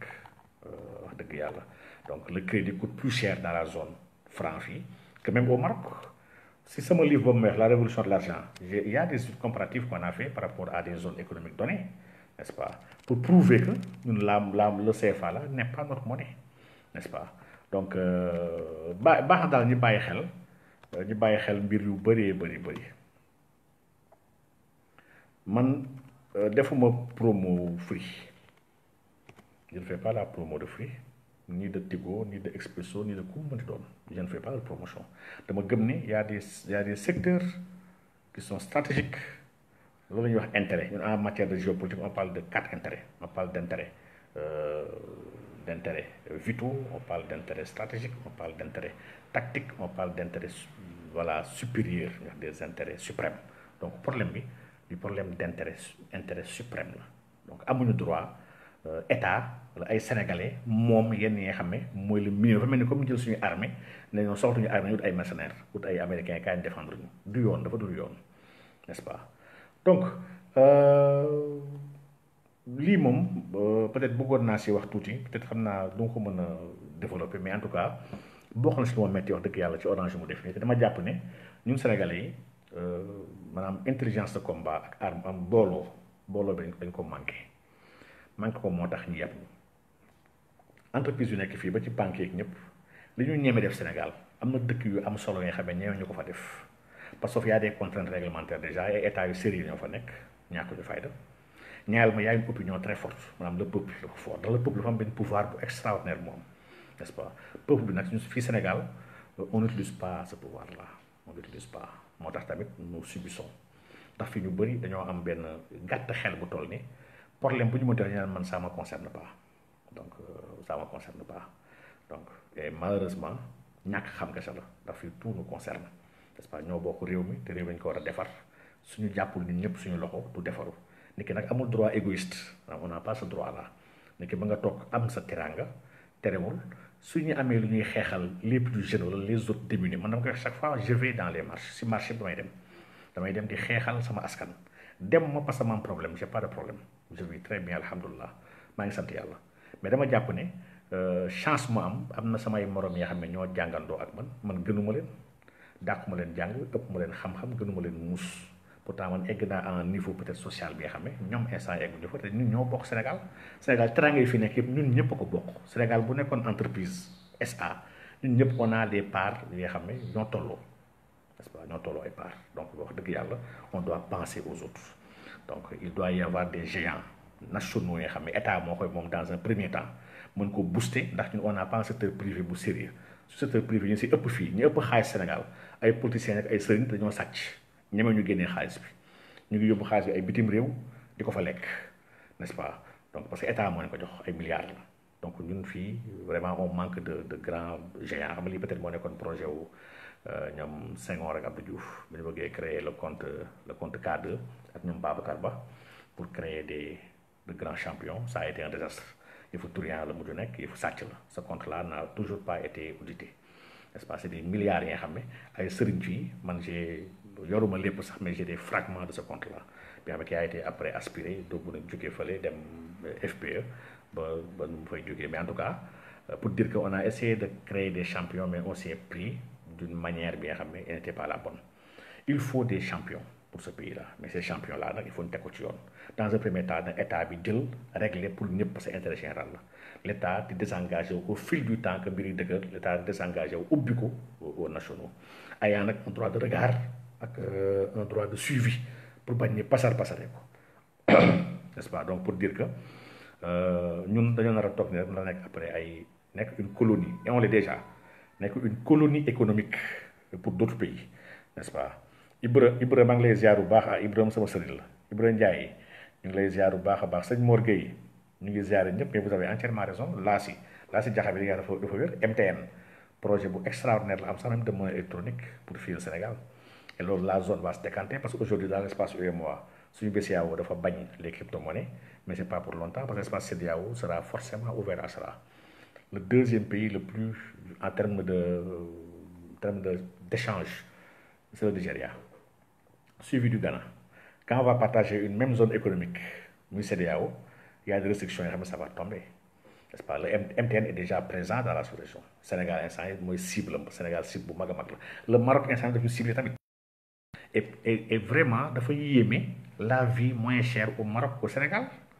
gaz sax maa ngi gis Ahmed Seck sànq muy def publication gaz u 4 kilos sax foofu Maroc mu fay jar foofu 12 dirhams n'est-ce pas 12 dirhams n'est-ce pas mooy 480 francs n'est-ce pas gazu 12 kilos ñu ne suñu cuisinières yi muy jar foofu 2000 et quelques francs CFA mais ñun fan la ñu nekk ba suñu fii nekk si Dakar fait partie des villes et ñun déranger ñu ngi toog di jooy chaque instant di jooytu te on a le pouvoir de changer ça waaye defuñ dara ñu ngi toog di xaar n'est-ce pas ñu ngi toog di xaar donc doy na waar donc lii moom point loolu bi nga xam ne war nañ ko gën a gas maa ngi gis Babacar Sadikh na si benn waxtaan bu am solo nag mook Abdoulaye Ly ils ont fait un très bon travail sur conscientisation boycott yeeg yëpp ba tey lu baax la arme la bu ñu am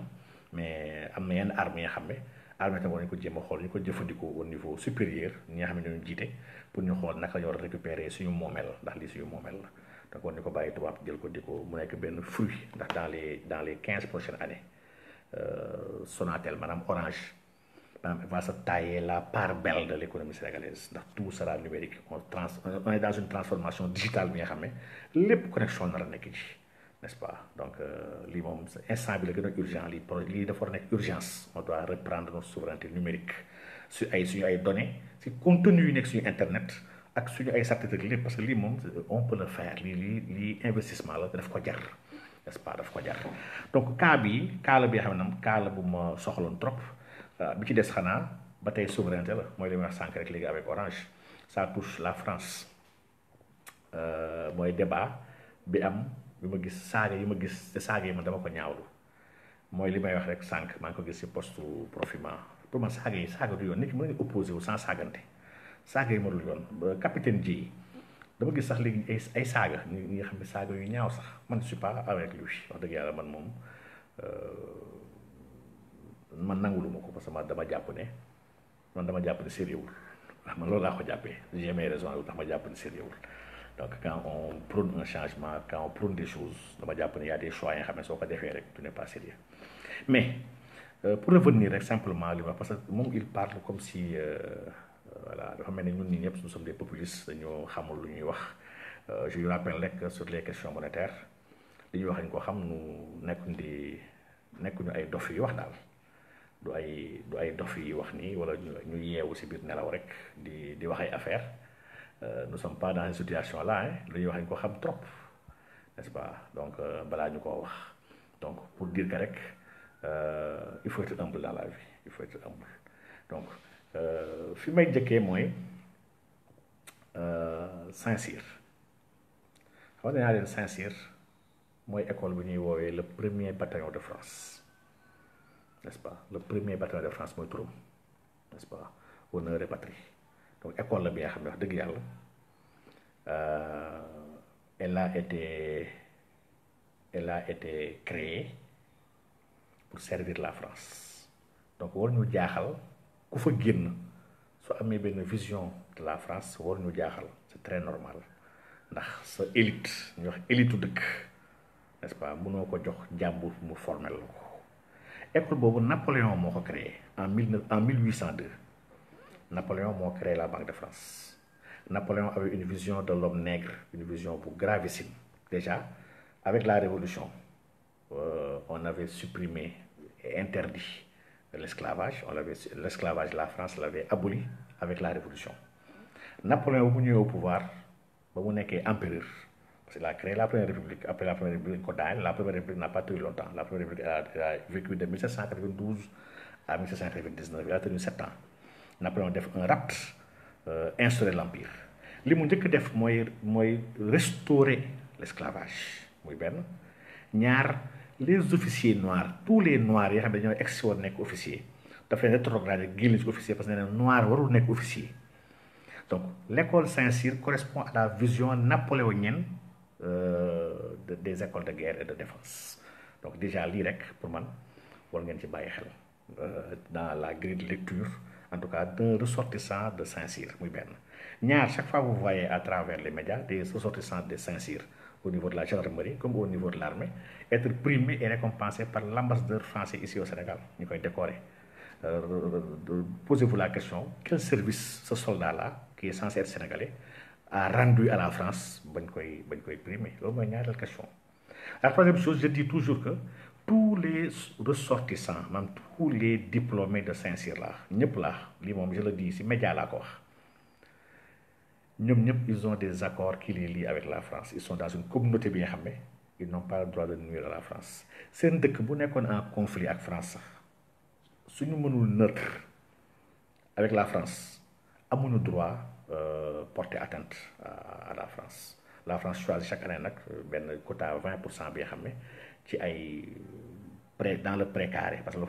c'est présence intellectuelle pour France, n'est-ce pas? La France dafa am ay école d'administration ñu wax ENA dafa am école militaire dafa am ay école de diplomatie bi nga xam ne dafay ubbil benn quota bu ndaw benn 20% bi nga xam ne ce sont les colonies dëkk yi nga xam ne dafa bëgg jëfante ak ñoom dëkk yooyu lay may ñooñu ñëw mu former leen maanaam mu def si ñoom dara ndax ñooñu ce sont les futurs dirigeants de leur pays. Dans l'armée les Saint-Cyriens ñi jóge Saint-Cyr ñoom ñooy gën a nekk dans le haut commandement parce que dafa am benn diplôme bi nga xam ne soo ko jàllul doo mën a nekk officier supérieur ñuy wax la DAGOS mooy le diplôme d'aptitude au grade d'officier supérieur diplôme soo ko amul doo mën sax dem ba ay colonel donc ñoom waa Saint-Cyr ils sont privilégiés pour mën a defi après diplôme boobu donc suñu génnee officier ñoom bokkuñu ak officier bu génn par exemple ENOA n'est-ce pas même dans l'armée sax dañoo am ay club sax yi nga xam ne ñu jógee Saint-Cyr ak ñu génne ENOA yemul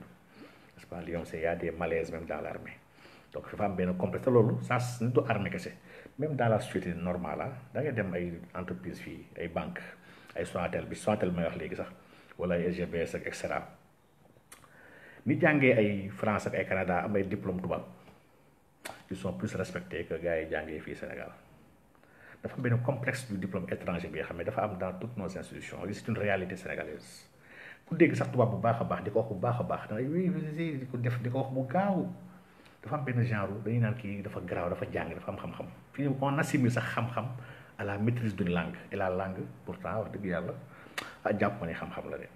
donc doy na waar nag doy na waar trop mais pour dire que ñu jógee Saint-Cyr man dama amul sax si ñoom yaakaar wax dëgg yàlla nee naa rappelé naa nee naa gars yi Saint-Cyr terewul Allemagne occupé France on avait dissolu Saint-Cyr en 1940 ñu ko tëj Allemagne jógee ñoon Saint-Cyr ñoom waaye ñoo leen dóor Saint-Cyriens yi tëj seen école occupé seen dëkk ñi daw gàddaay dem Algérie ñi daw dem Angleterre toog foofu ñoom Saint-Cyriens yi donc ils n'ont pas le monopole de la connaissance en matière guerrière ñoom Saint-Cyriens yi ñàkk fayda mun ñu sauver seen dëkk ñoo ko sauver ay tirailleurs yi nga xam ne jànguñu si benn école ay baykat la ñu woon ak ay sàmmkat ñoom ñoo jóge dans le précaré pour dem sauver di France donc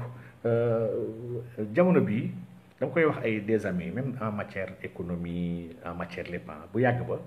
dafa am yenn école yoo xam ne bu la ko nit waxoon rek dafay créer benn genre complexe da ngay wuusaa kii di xam naa dafa garaaw fi amul école bu extraordinaire amul fi si àdduna bi maanaam xam-xam du jógee école donc lii mooy première chose bi xam ne ko war a jéem a teg na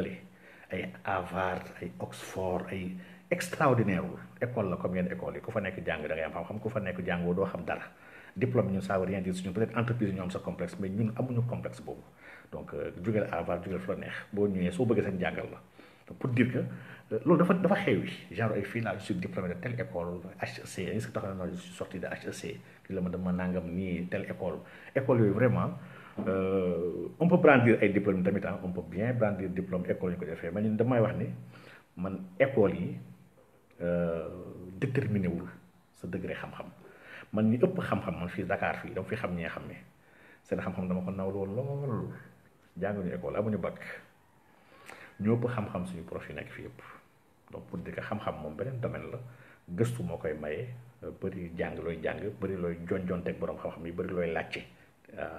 loolu am na solo trop Maarifa gis nga man dama gis ne ñun fii dañoo am problème quoi dañoo am problème si langue jàmbur wax dëgg yàlla dañoo am problème culturel te lii c'est le résultat de ce qu'on appelle l'assimilation parce que quand on t'assimile da ngay xeeb li nga am bañ sa bopp ba pare naw tubaab nasaraan bi ba pare bëgg moom li mu yor lii mooy résultat assimilation et c'est très dommage nag c'est très dommage donc pour dire que rek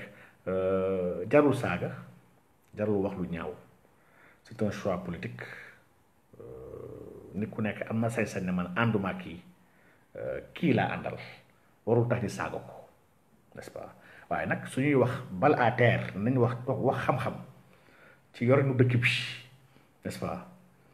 waaw macha allah kulilaas wallaay raison diplôme présomption la c'est une présomption de connaissance taxul nga am xam-xam génnal Paris Dauphiné génnal fu la neex ça veut rien dire n'est-ce pas la libération de nos pays mënuñu ko xaar ci ay tubaab war ñu ñëw yeewi suñu dëkk bi doomu réew mooy tabax réew ñun nag dañoo am devoir tabax réew mi donc et tabax boobu mënul am sans souveraineté la souveraineté mooy nga mën a nattal sa bopp nga mën a attel sa bopp nga mën a dëfal sa bopp n'est-ce pas plus tard que hier je parlais en ami ñuy waxtaan ci waxu renseignement kay am na suñu dëkk yi amuñu renseignement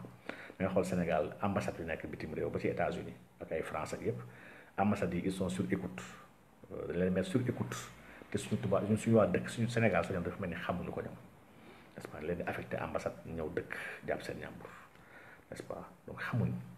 ça may xool France si moom dans les années 60 moom loolu comprendre loolu dañuy jox France ambassade benn dëkk moo xam Tchécoslovaquie moo xam fu mu mënti doon gars yi ñëw woo les DEC ñu wax las DEC gars yi woo ko pour ñëw ñu déminer bâtiment bi pour génnee écouteurs yeeg génnee câble yeeg génne lépp parce que xam nañ ils sont sur écoute donc ñun suñu gars yi dañoo comprendre dara ci lu xew donc ndëgam France moom moo am Saint-Cyr am SDEC terewul les Russes infiltré la SDEC wala boog le SDEC n'est-ce pas c'est le service de la documentation extérieure et du contre-espionnage n'est-ce pas bi nga xam ne depuis De Gaulle service bu performant bi nga xam ne liggéey na ci jàppale France n'est-ce pas yaa que Valéry Giscard d'Estaing moo ñëw jéem ko démanteler n'est-ce pas mais pour dire que rek France ci moom en matière militaire wax dëgg yàlla en matière d'infanterie am nañu xam-xam de wax dëgg yàlla waaye technique de guerre bi amoon fii peut-être dama am jotu andil leen les batailles ndax les batailles naam solo trop ñu xool suñu bataille am fii la bataille de Ngol-Ngol mais c'est un officier français était là-bas avec son régiment avec des armes non conventionnelles Lat Dior tàpp ko n'est-ce pas extra Paoskoto n'est-ce pas Pathé Badiane n'est-ce pas bataille de Loro même bu dee gars yi défaite la effectivement défaite la si ñoom Lat Dior waaye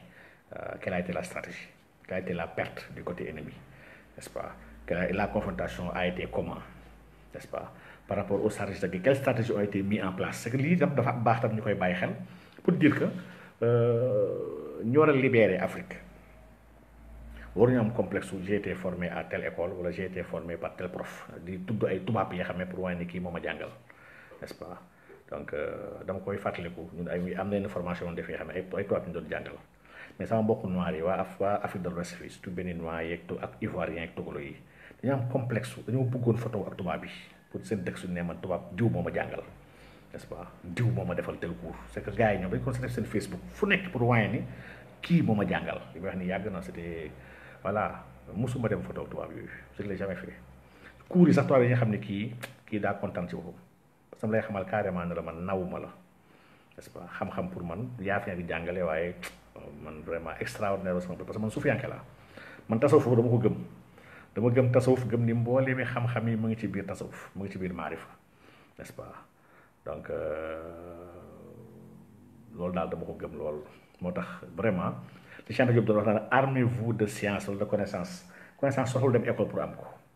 ku nangu sonn jàng nangu gëstu nangu làcce wax dëgg yàlla dina am xam-xam n'est-ce pas dina am xam-xam su si boolee humble nag am yar ak teggin kooku na def lu rëy ci kaw suuf n'est-ce pas donc macha allah la si jaxa bi question bi nga laajte de wax dëgg yàlla awma ci xam-xam ndax lii moom c'est du selbe waaye nag pour dire vrai je vais te dire que man dama am yaakaar bu wér ci Sénégal ndax dama ne yàlla du neen yàlla wàcce ñu Sénégal bi lépp luy teraanga yàlla jox nañu ko jox ñu ay nit yu am solo même bu dee ay saay-saay ñu jiite jamono ji waaye loolu c'est pas éternel n'est-ce pas c'est pas éternel dama gëm ni dañuy jëm ci kanam waaye il faut ñu opérer les changements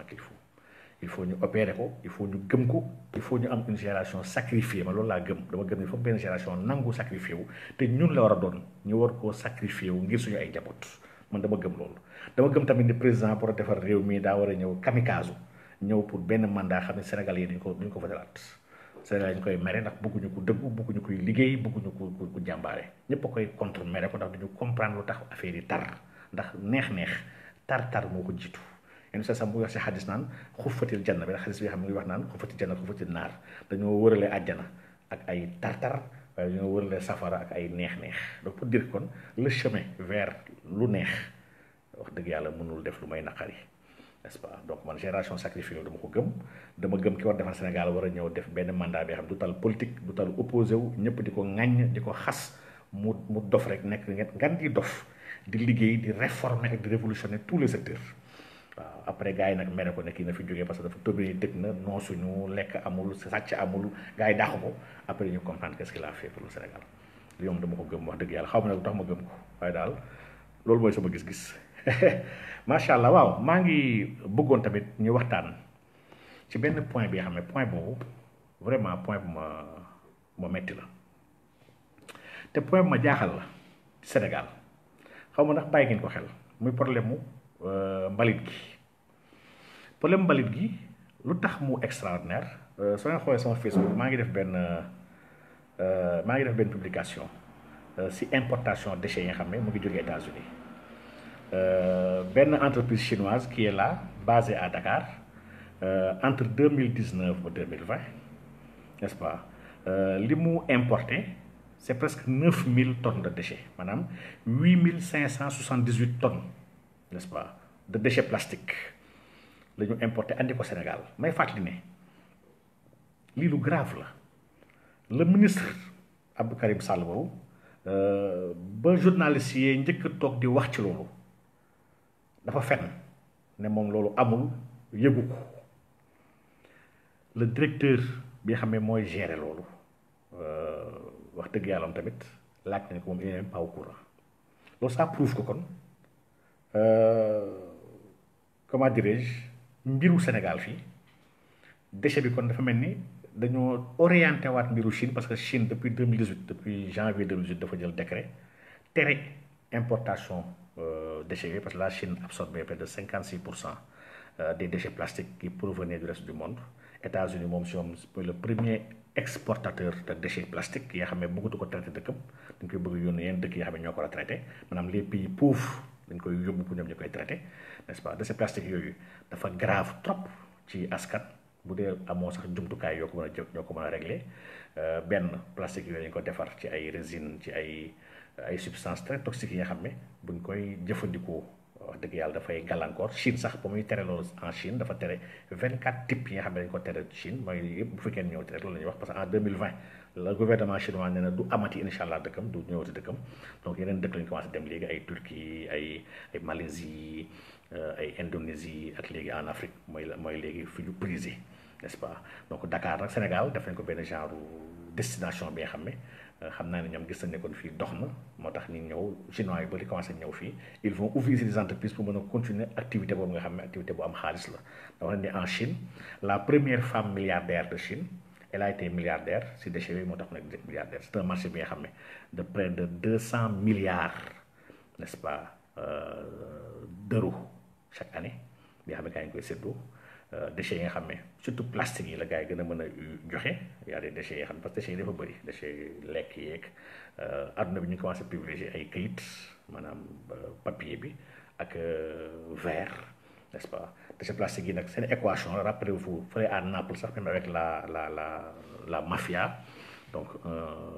lu grave grave yoo xam ne ay incidences la am yu toxique ci yaramu doomu aadama ndax plastique boobu dafay traverser sax aliments yi ba dugg si biir yaramu doomu aadama lu grave la donc seen usine bi kon ñoom ñu koy woowee Twinswell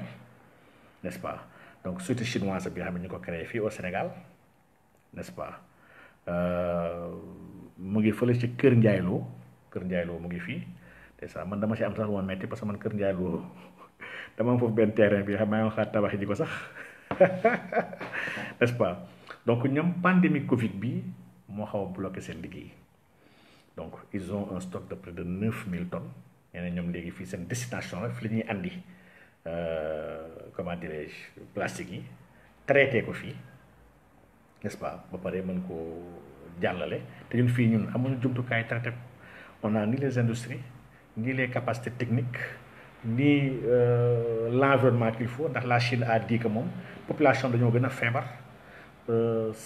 pollution effectivement pollution Chine mu ngi à plus de 9,1 mooy le pays le plus pollué au monde devant les États-Unis n'est-ce pas les trois pays yi nga xam ne ñooy pays yu gën a bëri déchets ci àdduna bi sax c'est les États-Unis c'est la Chine c'est l'Inde n'est-ce pas donc il y a toute une géopolitique derrière les déchets lii moom peut-être borom xam yu bëri bind nañ si ay téere sama xam naa si ay géopolitistes yi qui ont écrit sur ça n'est-ce pas donc pour dire que article bu am solo bi nga xam ne mu ngi sama page mu ngeen ko demee xool donc ñoom gis nañu 7800 tonnes yoo xam ne importé en 2019 loolu ñoom daaw lañu ko njëkkoon wax waa ministère weddi n'est-ce pas donc ñoom ils font des granulats ak plastique yooyu dañ ciy defar ay granulats dañ ciy defar ay chaises plastiques dañ ciy defar ay objets ay satellites yëpp di ko jox Sénégalais yi et loolu pourtant dafa am toxicité bi nga xam ne loolu études médicaux yëpp dañ ko leeral maanaam c'est dangereux pour la santé c'est dangereux pour l'environnement c'est dangereux pour suñu ay xale dafa mel ni ñun on joue avec le feu waaw on joue avec le feu donc ñu tëdd sax journaliste yi def article bi daaw dem nañ ba seeti ji Baba Dramé bi xam nga le directeur de l'environnement et des établissements classés ñu wax la DEC bu nekk bi ministère de l'environnement bañ ko waxtaanee laaj ko ci importation déchets yi dafa ne moom yëgul loolu dafa ne yëgul loolu nga xam ne kon affaire bi c'est grave kooku moom mën naa génn sax de bonne foi yëgu ko waaye bu dee yëgu kon day wane ni kon n'importe quoi dugg na fi sans le contrôle du ministère bi nga xam ne chargé de gérer cela donc c'est encore plus dangereux donc maa ngi leen di ñaax ngeen dem xoolee article bi xam naa ne peut-être vous allez tomber des nues reporters yu def loolu ils sont à féliciter ñu jar a ñaanal lañu yàlla na yàlla dëgëral leen yàlla na yàlla sàmm leen yàlla na yàlla dooleel leen problème ordre yi dina andi leneen ak leneen li nga xam ne xam naa ni du ñàkk nañ ko laal suñuy wax si waxu vaccin yeeg alimentation yi donc Ibnou Daoud bu may wax leen lu am solo yoo xam dafa maa ñor trop muy problème mu série télévisée yu am Sénégal lii dama jàpp ne man dama ko bëgg defal live spécial suba incha allah rabbi donc parce que du tey nañ si commencé wax te duñ ci bàyyi wax n'est-ce pas c'est un programme bi nga xam ne waaye day waaye ne sénégalais yi dañ ko bëgg ñoom sénégalais yi ñoo ko bëgg n'est-ce pas sénégalais yi lii moo leen neex et lii fayit la bi nga xam ne ñun ñëpp am na si pas responsabilité quand il y a des organisations qui sont derrière l'industrie de la culture n'est-ce pas qui sont derrière l'éducation nationale parce que ñaar yi mooy dëkk li nga dëkk soo bëggee dox ci sa biir un état éducation nationale da nga ko war a maîtriser si programme yi ngay jàngal say xale ndax loolu mooy façonné ban type de citoyen nga amee suba waaye ñaareel ba sa culture maanaam lan mooy sa politique culturelle c'est-à-dire que lan nga may sa ay xale ñu seetaan ko ci wàllu télé ci théâtre ci ay wëy ci ay vacances citoyennes ci lépp li nga xam ne lan nga bëgg ñu xool ndax ci loolu dafay façonné nan la ñu nar a mel état Sénégal ñaari amu ci benn politique culturelle bi ay acteurs étrangers dañ ciy dugal seen loxo di financer ay script di maye ay xaalis ay yenn bindkat yi nga xam ne da ngay présenter sa script ñi xool ne la non ne la lii ñu si yokk nangam ak nangam ñoom ñu koy yokk ñu si bëri am na si yoo xam ne jàpp naa ne innocent xam ñu la moo xew ndax tu vois des fois ces messages yi xam ne c'est des messages subliminaux ci biir seen téléfilm yi ay couleurs yi nga xam ne c'est des couleurs LGBT yi nga xam ne yow da ngay xam ni mun naam ki ko bind mun naam du góor jigéen waaye ñi koy financer dañ ko exiger benn clin d'œil pour mën ko jox xaalis n'est-ce pas donc nga gis ni kon y a des acteurs yoo xam ne qui travaillent si l'industrie culturelle di instrumentaliser suñu ay chanteurs instrumentaliser suñu ay acteurs Ibra Italien benn sortie bi nga xam ne partage naa ko sama page mu ne dañ ko proposé xaalis bi nga xam ne ci benn mbir bi nga xam ne mais c'est grave nga xam ni kon noonu l'islam yi ñoom tayaruñu waaw ñun ñii nekk ci l'islam ñun ñoo ba defuñu lu ñu war waaye yemul ci industrie culturelle bi même l'industrie de l'éducation nationale ñun on a des donateurs yi nga xam ne su demee ba Rihanna di utal xaalis ketal xaalis dëkk benn Sénégal pour may na xaalis dans le partenariat mondial pour l'éducation nga xam ne kon il y a une faillite extraordinaire de l'État et loolu noonu ça va se sentir dans la plus jeune population je rappelle 66% de la population a moins de 25 ans donc aujourd'hui on a une société bi nga xam ne dañ ko nekk di ko tàbbal dans une révolution sexuelle ndax ñii dañuy waajal andi fi góor jigéen Sénégal pour góor jigéen am fi il faut déjà ñu démocratiser le sexe lii dafa commencé am ba pare xool wëy yi am na lépp lu muy wëy c'est des chansons érotiques genre ñaar ñuy làmb lañ ñaar yi nga xam ne ñu ngi waaj a séq wala ñu ngi jigéen di teg seen xew yi dañ ciy kontaan def ko seen ay téléphone di ko déglu loolu la gars yi tamit góor yi ma gars yu bëri mooy génération pain góor yi ñàkk fayda yooyu moom la ñuy déglu théâtre yi ki gën a mën a wax lu ñaaw ku gën a mën a wax lu choquant ku gën a mën a wax lu obscène ku gën a mën a wax lu vulgaire saa neex la moo ko siwal waxu saaga ndey rek moo ko siwal fii dafa mel ni on aime la vulgarité on aime même si on le dit pas c'est une société bi nga xam ne bu perversité bu extraordinaire la am maanaam le sexe sujet la bi nga xam ne dafa neex cette jeunesse là donc et ñu si bëri ba ci waaraatekat yi may gis Sénégal ay oustaz sax mais ils parlent que de sexe te loolu moo tax gars yi am buzz on les appelle partout on les écoute parce que on a un problème sexuel dans ce pays là il faut tamit wax tamit dëgg léegi nag cooli mooy film yi li leen bëriloo ñaari man jàngat laa ci am damay koy di ko xeex de je m'associe au combat de ñoom Adama Mboup bu comité de défense ku am njëriñ gi nii pour Sénégal kuy xeex dans l'ombre te kenn xam ko ñoom sëñ Bass Mbàkke Astou Fall Asdrem bu nekk fële sa njaarim kii moom góor yàlla Kamal la sëriñ la waaye ku yeewu si jamono la ku xam lan mooy xeexu jamono mosul toog noppi lépp lu war ci defar jikko yi ci defar valeurs yi jug na bu jëree soldat la mu soldat la bu jëree porter plainte mu porter plainte ñoom Mame Matar Gueye bu Jamra dafa dem ba dañ koy jéem a atteindre di ko jéem a dammati di ko jéem a noppiloo n'est-ce pas avec la complicité de la police d'ailleurs léegi man su ma xoolee Sénégal ñii ñëpp ñoom ñu ngi toog di xeex le peuple derrière la ñuy def est-ce que ñu ngi soutenir xeex boobu bu dee ñoom il consomme di ko setaan waaye yéen tamit jaaykatu bière bu ñëw sama koñ ubbi bière am ma yar samay doom bu samay doom bañ a naan bière mu toog weer jaayul toog ñaari weer jaayul dafay tëj dem yoonam bu desee si koñ bi rek mooy sama doom yaa ngi jënd moo tax lii mooy problème bi mooy ñun aujourd'hui suñu kilifa diine yi lan la ñuy liggéey instant yi ci yar nit yi ci wàllu diine lii mooy suñu premier problème lii c'est une faillite n'est-ce pas faillite la ci wàllu yar nit yi bu leen yaree dëgg-dëgg nit ku ñu yar dëgg-dëgg soxla nga koy tere mooy stan fi du ko stan sincèrement du ko stan waaye li problème kon éducation religieuse bi xam kon dafa sooxe ci dëkk bi te ci kanam la jëm ndax état bi ñu am bëggul gaa yi am diine éducation religieuse supprimer ko école primaire éducation morale supprimer ko éducation primaire les daara ñu leen di xeex pour dindi les daara maanaam pour yàq daara yi maanaam kon ñoom bëgguñu diine taxaw ci réew mi muy benn waaye ñaar li ñuy joué di ko wax mais kon y a même pas une sanction sociale ndax nit ki am na lu mu doon def nit ñu ko nar a xoolee ñu ko nar a traité dans la société dafay tax dafay xat ci biir société bi waaye ñii dafa mel ni suñu defee lii dañuy nekk héros da ngay dem sa koñ kaan waaye saa yi kii moo ko yor yaay buzz yaay xawma lan donc dafa mel ni la société aime cela et a donné son aval dama gis sax ay animateurs yu ñàkk fayda yu mel ni ñoom Pape Cheikh yëpp ñu ngi taxaw di wax ne ñoom gars yi waaw dara nekk ci gis naa ko benn émission Pod ak Marichou ñuy taxaw di wax sa day affaire donc kon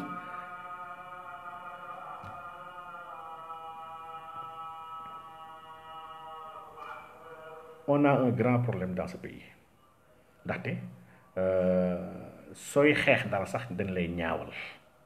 n'est-ce pas dañ lay ñaawal di la tuutil ñoom Mame Matar ak ñoom Adama ak ñëpp buñ fii lañ def marche fii marche góor jigéen ñi ñoom Abdou Karim Gaye ñoom Adama leen jàpp n'est-ce pas donc fii dafa mel ni la société fii gars yi ku nekk dafa nekk di wax ni sama yoon nekk si na gars yi fu leen neex c'est pas un problème il se trompe ñun ñëpp suñu yoon a ngi ci maa ngi gis benn séquence benn film xaw ma mooy infidèle xaw ma la dame mais d'une obscénité et d'une vulgarité mais kooku est-ce que papa ak yaayam sax ñu ci fayit des parents avant kilifa diine yi parce que sa doom da nga ko war a yar ci kersa xanaa doom bu jigéen mais taxaw télé taxaw si télé si da ngay incarner rôle taxaw waaye dana ay kii suñu mu ubbil ko mu dóor ki tamit yow sax nga dóor ndax yaa nga maa xool waaye kii xanaa du góor dama koy ubbil mu mais c'est imagine wax est-ce que yaa ngeen di seetlu fi ñu nekk di yóbbu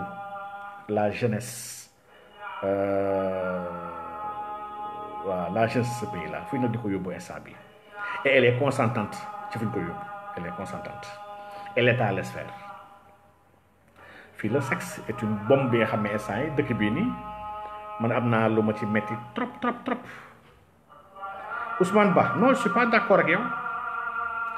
du kilifa diine yi kese man dafa kilifa diine yi dama fi gis fi kilifa diine yu bëri nga xam ne dañoo xeex seen dund gi yëpp ba nekk màgget lii sëñ Abdou Aziz Sy Al Ibn wax na ko fi junior wax na fi gars yi leen gars yi man ba may nekk ndaw laa commencé di xeex pour dëkk bi di xeex lépp li nga xam ne dans le cadre de l'islam ñoom moustache nag yëpp di xeex lu bëri bëri ci diine bi waaw mais mënul xeex ba am lu ëpp 80 ans di ko ne xeex fii suñu sëriñ yu ba dañoo xeex seen jeunesse yëpp di xeexal l'islam bind nañu ay téere yar nañu ay nit même bu dee instant pour la plupart dama jàpp ne defuñu seen rôle man loolu laa gëm waaye nag on peut pas dire que ñoom ñooy faute bi la faute c'est nous ñun ñoo fal ay nit pour ñu liggéeyal ñu nit yooyu bu ñu mënul liggéeyal mooy ñun ñoo fayir ñun ñoo am suñu kër dëkk ak suñu ay sœur suñu ay doom suñu ay rakk maanaam l'éducation xaaruñu ko sëriñ bi kese si kër tamit y a une éducation sérieuse boo war a tàmbalee si biir kër gi policier bi sàcc si kaw tali bi du sëriñ yi ñoo fayit ce sont ses parents ñoo njëkk fayit avant moom ci woom maa ngi koy passé Momar Fall benn waa ji xam maa ngi ko gis en France n'est-ce pas su ko nee Diallo tu as totalement raison ce sont les parents ñoom ñoo njëkk fayit ndax une éducation on le pense dans une dimension holistique une dimension globale l'éducation qu'on donne l'enfant à la maison l'éducation que les médias donnent à ton enfant parce que télé beeg internet dafay jouer say éducation doom nga xam ko ñàkk ko xam du li tax ñun ñuy jug di xeex pour yenn programme bañ faa daw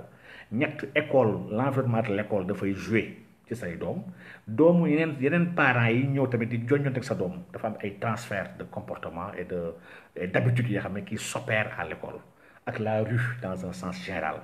n'est-ce pas donc lii yëpp dafay jouer ci forme benn doomu aadama may fàttali ne xale li ëpp solo ci personnalité ñu ngi ko koy jox avant muy am 7 ans maanaam de 0 à 10 ans lépp luy personnalité doomu aadama fa ñu koy joxee bul yaakaar ne après 10 ans mën nga yar xale mënul nekk. li ëpp tamit ci communication bu ñuy def mun naa lépp lu ñuy def ci communication verbale 4% kese la 4% kese la li ëpp ci communication c'est des communications intérieures c'est de la gestuelle c'est de la pensée c'est de la lumière c'est du cœur ça y comme éducation lu jafe la mais dafa mel ni dañoo salaatu nag sama gars yi bëggoon nañu yeggali trop waaye lii dañ ko dagg ba beneen ñu yeggali incha allah parce que lii dafa am solo nee naa gars yi xeex yu ñuy xeex ci pétrole ak ci gaz am na solo man je me retrouve dans ces combats dama koy xeex ndax c'est des générations futures de sacrifier waaye xeex pour les valeurs moo ëpp solo fuuf xeex pétrole ak gaz waaw valeur pétrole gaz mën nga ko ñàkk pare tere nga am développement Japon gi nii amul pétrole développé na n'est-ce pas amul or amul dara il est développé wax dëgg yàlla donc waaye valeur mooy lépp ci dëkk valeur soo ko ñàkkee amatoo dara te ñun dañoo commencé ñàkk valeur instant yi donc Ibn Daoud la mafia elle est bien là elle n'est juste mais du sax politique religieuse que c'est une mafia plus grande que ça c'est des hommes politiques des religieux des intellectuels ak des hommes d'affaires ak une très grande partie du peuple bi nga xam ne qui est consentant ci mafia bi la bokk ñii ñëpp ñoo yor mafia bi nga xam ne moo tax lii di am di ko ne am Ousmane Ba je suis pas du tout d'accord ak li ngay wax les parents sont pas en otage man sama responsabilité si doomu yàlla alxuraan fi jàngal nañu yéen ñëpp kenn ku nekk da ngeen am masuuliya yéen sama wax na ne kullukum ra'in kenn ku nekk si yéen sàmm la sàmm nañ ko laaj ni mu yore woon sàmm fii parent bu nekk sàmm nga soo dee yàlla dana koy laaj ma xiyam n'est-ce pas waaye alxuraan mu ñuy jàngal nañu qu anfusikum wa ahlikum n'est-ce pas waaw qu anfusikum wa ahlikum fegal leen seen bopp ak seen njaboot safara donc kon le parent dama ne yow mii kilifa gi yaa am première responsabilité yenn école yoroo fa nangu yóbbu sa doom par en étant responsable yenn xale yoroo nangu ñu fréquenter sa doom par responsabilité yenn te warul nekk ay nappaate ak ay ragalaate question d'éducation la question de partage la question de waxtaan la ça doit être vraiment inclusif ça doit être très endogène ba pare ça doit être très conscient et respectueux xale dañ koy jàngal pas mu ragal la waaye mu weg la ba pare da nga koy ñaax former ko pour mu am lu mu jomb n'est-ce pas donc lii nañ si ñëwaat incha allah mais l'éducation daf si am wàllu bu bëri bi nga xam ne jiit na sax juddu xale bi waaw lii nañ si ñëwaat incha allah terewul nag je ne dédouane pas les religieux ils ont une part de responsabilité très grande n'est-ce pas si ñàkk wax si ñàkk wasu àq waaye nag mënuñu leen sipp 100% taxaw di l'asperu non dafay yomb trop donc maa ngi jégalu baax salaat nañu donc ziar naa nit ñëpp di leen jégalu donc comme je disais rek récupérer naa mes téléphones mes puces donc à partir de xam naa demain après demain mbir yi dina commencé dina jokkoo ak ñëpp incha allah donc ziar naa tout le monde bu leen ñu fàtte say ñaan salaamaaleykum wa rahmatullahi taala wa barakaatu.